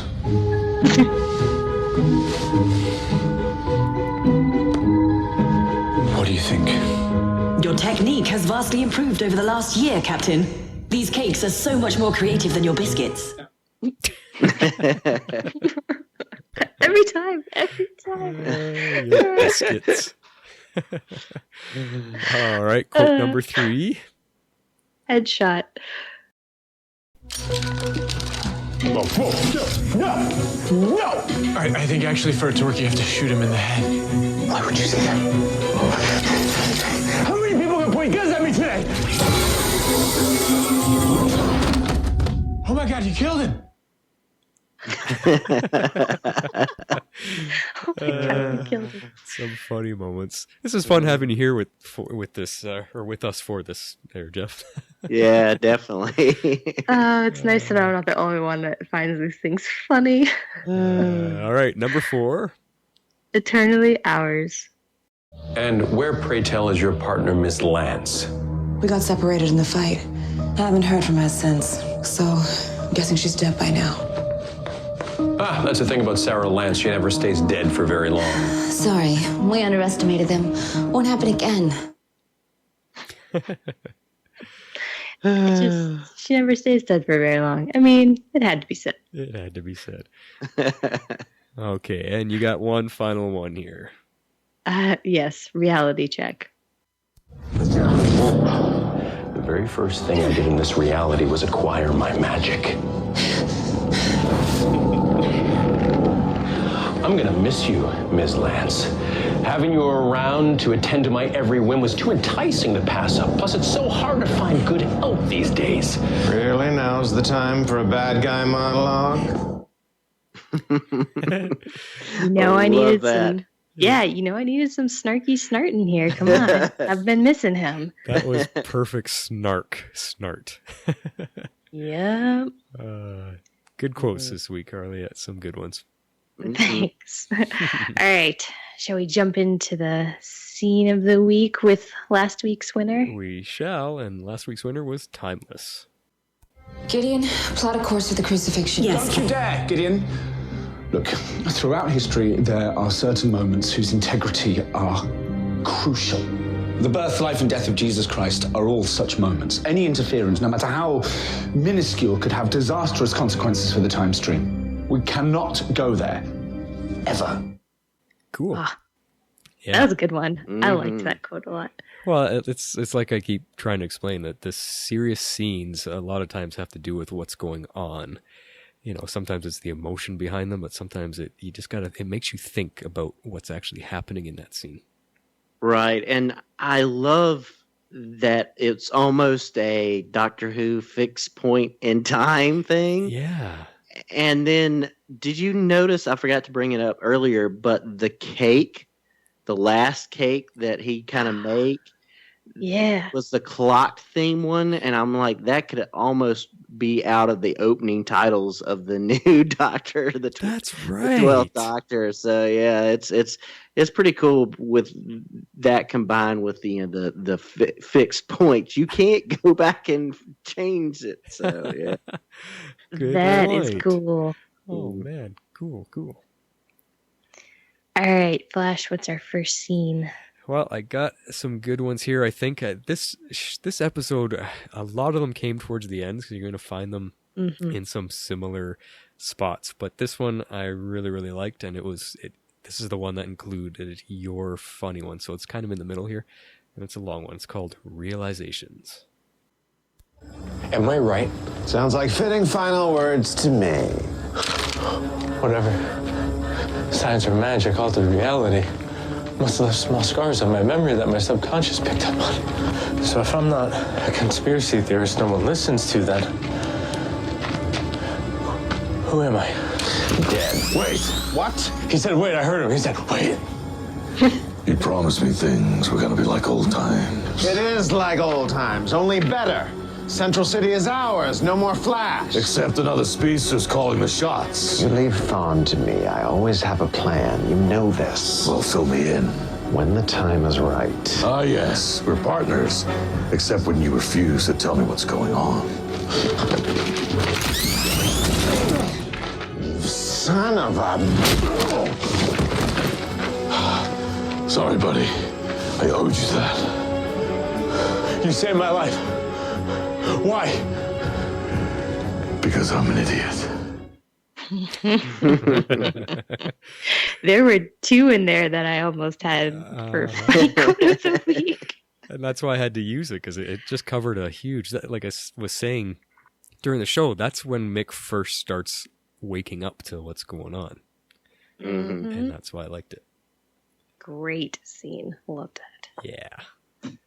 All right. All right. What's number 2? Number 2 is Lost in Time. What if Thawne is trying to destroy the spear?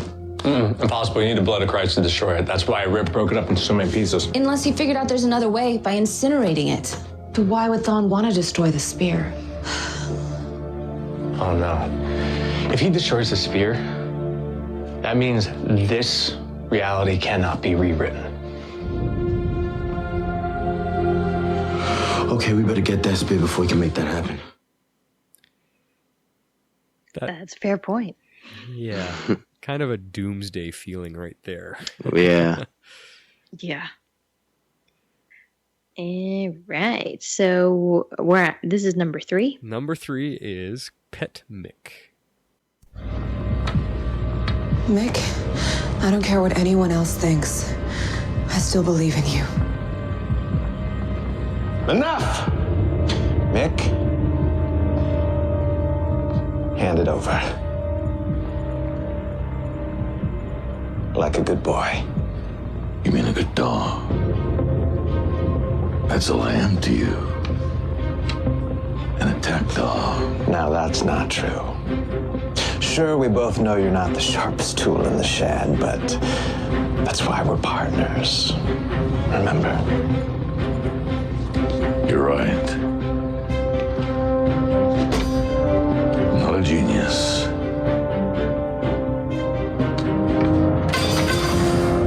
But I'm no one's dog, Leonard. Not anymore. Well, I guess you can teach an old dog new tricks. Continuing the theme of Mick waking up, I guess. Yeah. I loved it when they finally stood up to him. That's why I really liked that scene. Yeah. Phenomenal scene. All right. So number 4, Harley and X-Force is called Cold as Ice. I am sorry about your friend, Nick. I know you loved her to pieces.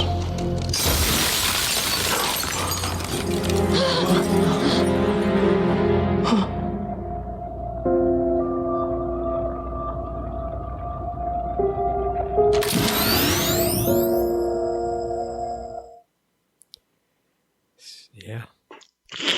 There's that. Yeah. Mm-hmm. I don't even know what to say after that one. It was not a lot of lines spoken, but it just brings you back to the moment. It does. Mm-hmm. Well, I got one last one for you as well, called Villain of the Ages. Even if you survive my men, you'll never survive me, not without powers or weapons. And the truth is, I don't want to see any more of you dead. Not out of sentiment, of course. No, quite the opposite. But because it is so delicious knowing that you'll be forced to live your lives in a reality that that we created. You will walk this world knowing that something isn't quite right, that for all your trying, you only made things worse. And no one will ever believe you when you tell them about all the sacrifices you made and how close you came to being legends. That sounds like a fitting punishment to me. What do you think, Professor Stein? I don't care what you do to them, as long as I never have to see Mr. Jackson again. Ah. Fair enough. You're free to go. You're just gonna let them walk? Be glad I'm letting you and your fellow traitors do the same. And the next time any of you get what you think is a smart idea, remember this, Grace. And the fact that I could kill any of you in the blink of an eye. How is he not the best villain we have had on any of our shows? Eh? I mean, he's great. I love the reverse flash. Maybe that's why I want him to be Savitar. So that was some awesome quotes. I'm curious to see what one's gonna pull away from that, because yeah. Some good ones from a fantastic episode, one of the best episodes we've had. We've got a lot of good stuff to pick from.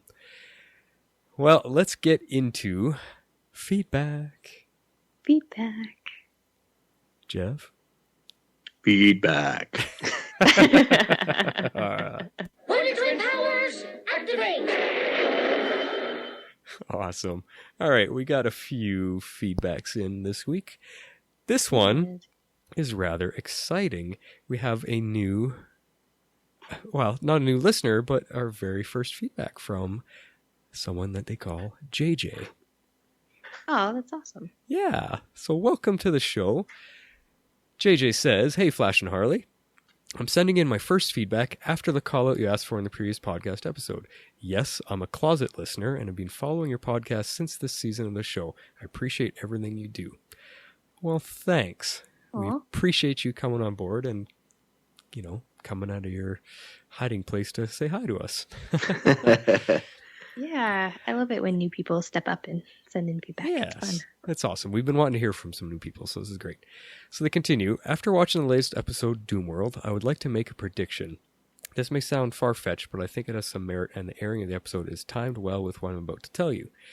My prediction is that the team will reunite and undo everything that has happened. How?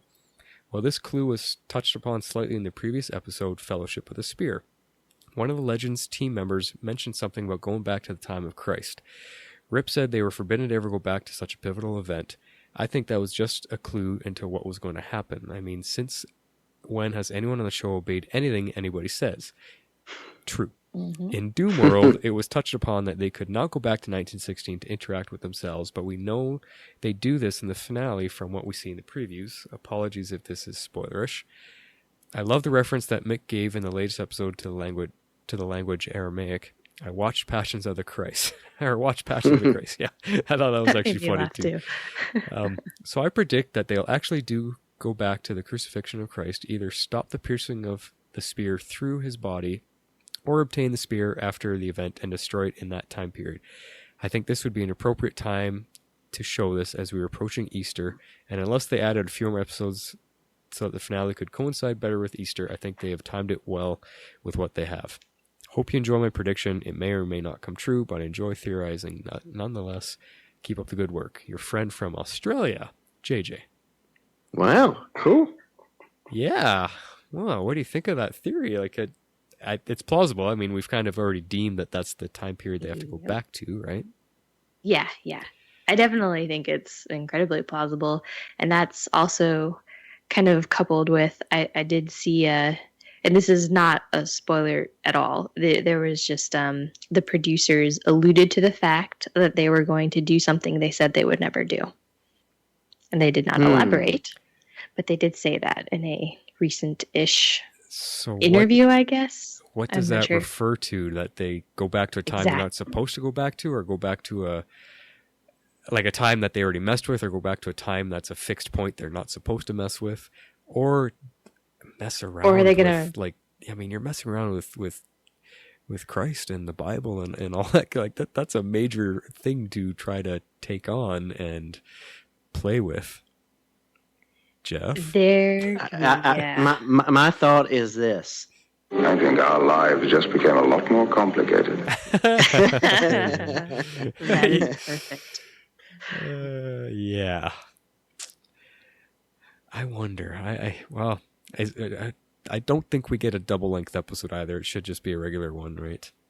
Yeah, it's just coming on at 8. Yeah. Yes, it is coming on at 8. We should definitely mention that. Oh, well, there you go. We just did. Yeah. Yeah, cool. Well, thank you so much, JJ. It is awesome to have you on board with us and great to hear from somebody new. Yes, thank you for sending in feedback. Yeah. All right. Next on tap, we have Arc Phase. Who wants to take this one? Okay, I can. I have found it. Are you ready? Mm-hmm. Greetings, Wonder Twins. Quite the episode we had this week, don't you think? Seeing Amaya get iced by Snart and ending the way it did with Thawne successfully destroying the spear and cementing this new reality would have worked great as a cliffhanger. I actually thought that Mick was going to recite the incantation and use the spear to reset things instead of passing it on to Amaya. Yeah. Mm-hmm. Twist.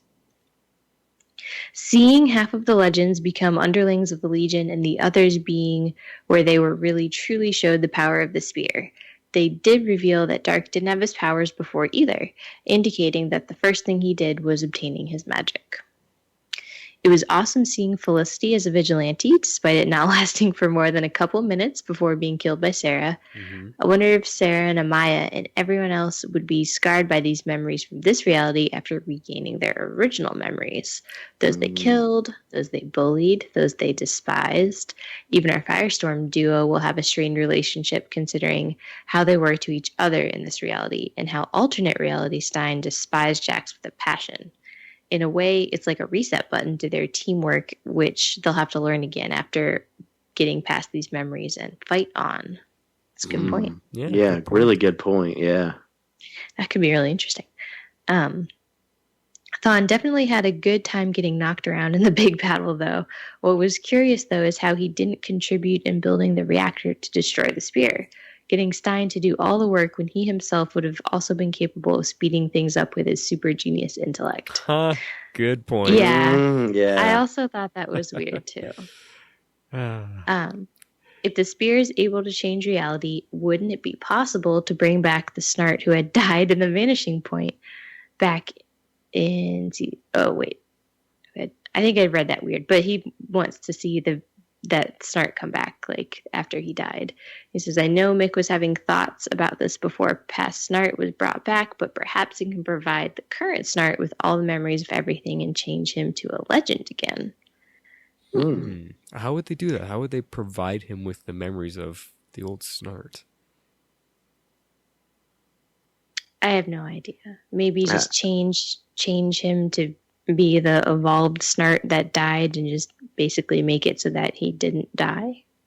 Or maybe make a way of escape so that he could escape at the last second. I don't know. I really don't. I don't know. Interesting. All right.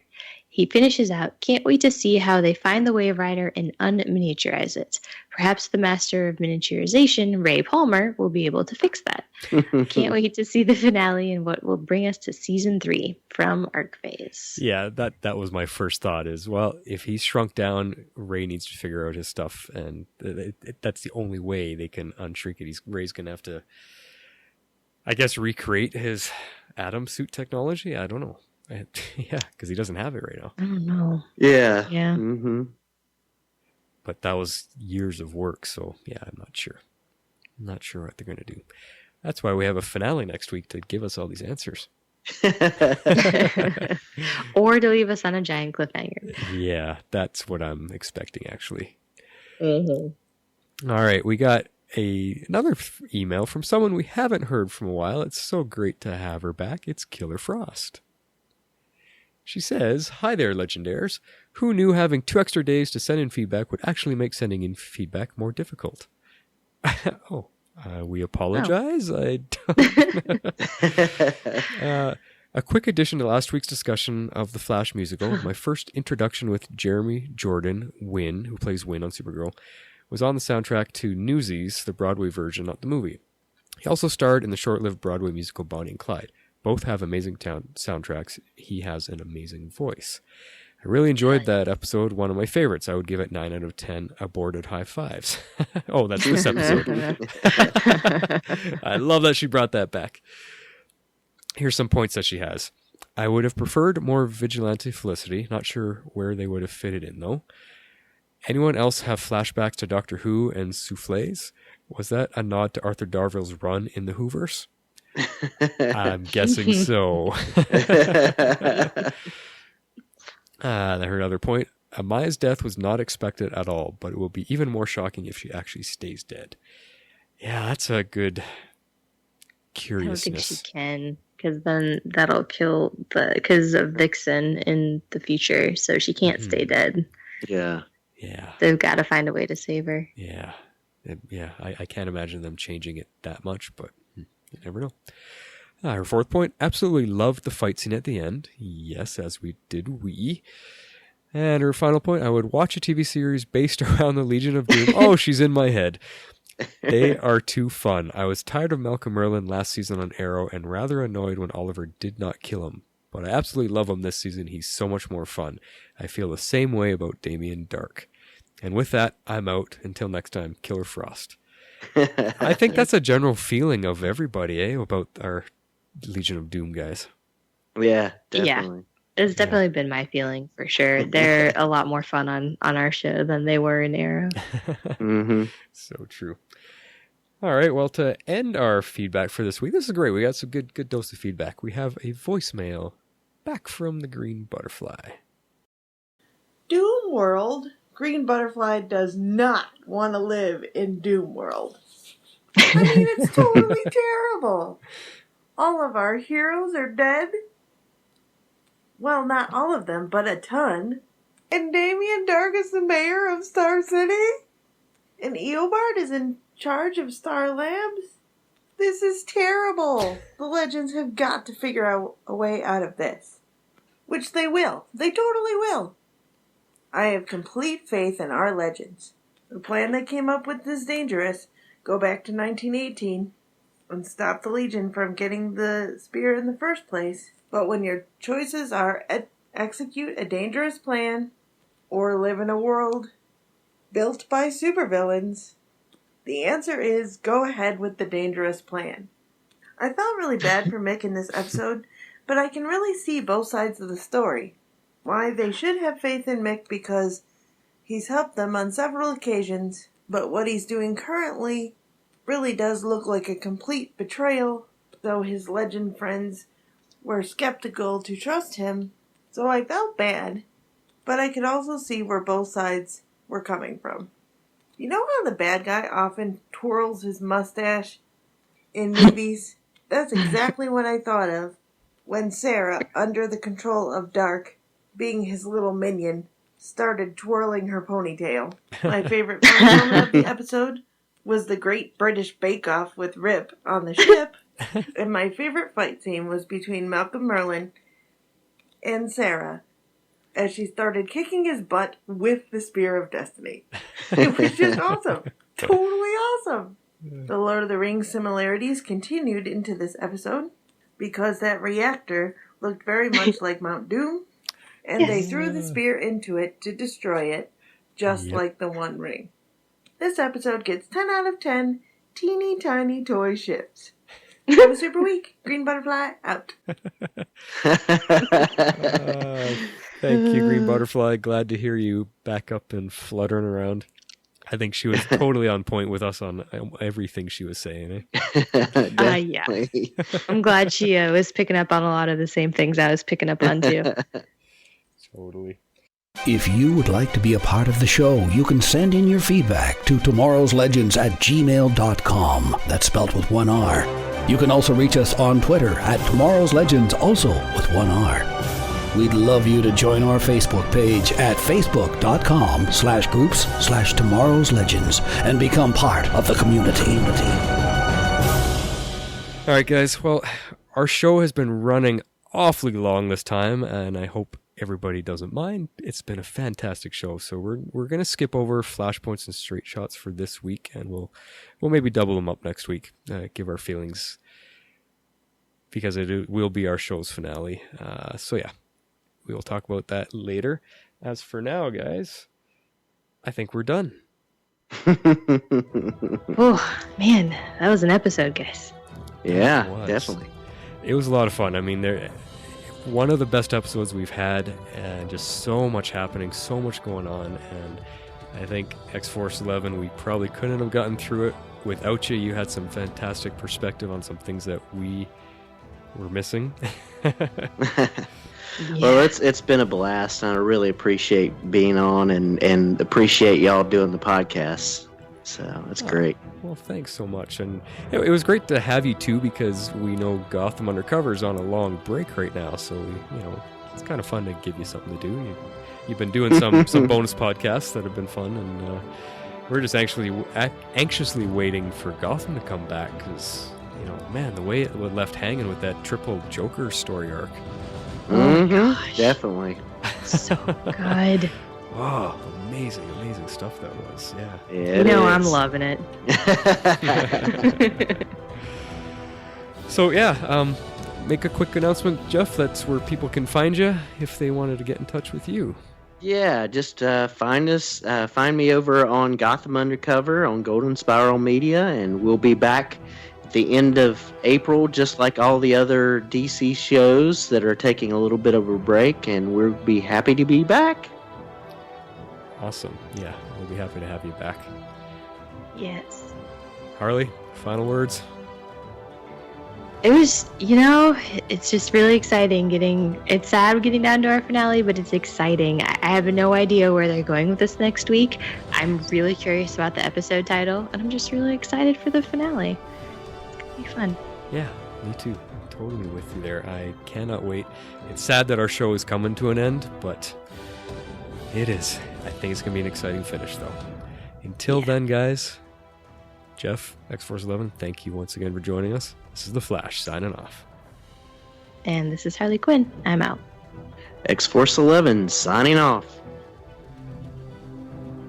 Tomorrow's Legends is not affiliated with CBS, Warner Brothers, or the CW. We're a fan-made podcast for entertainment purposes only and are part of the Cybercast Network. Find our podcast in iTunes. You can leave us a rating and review. We'd love that. As well, we can now be found in Google Play Music.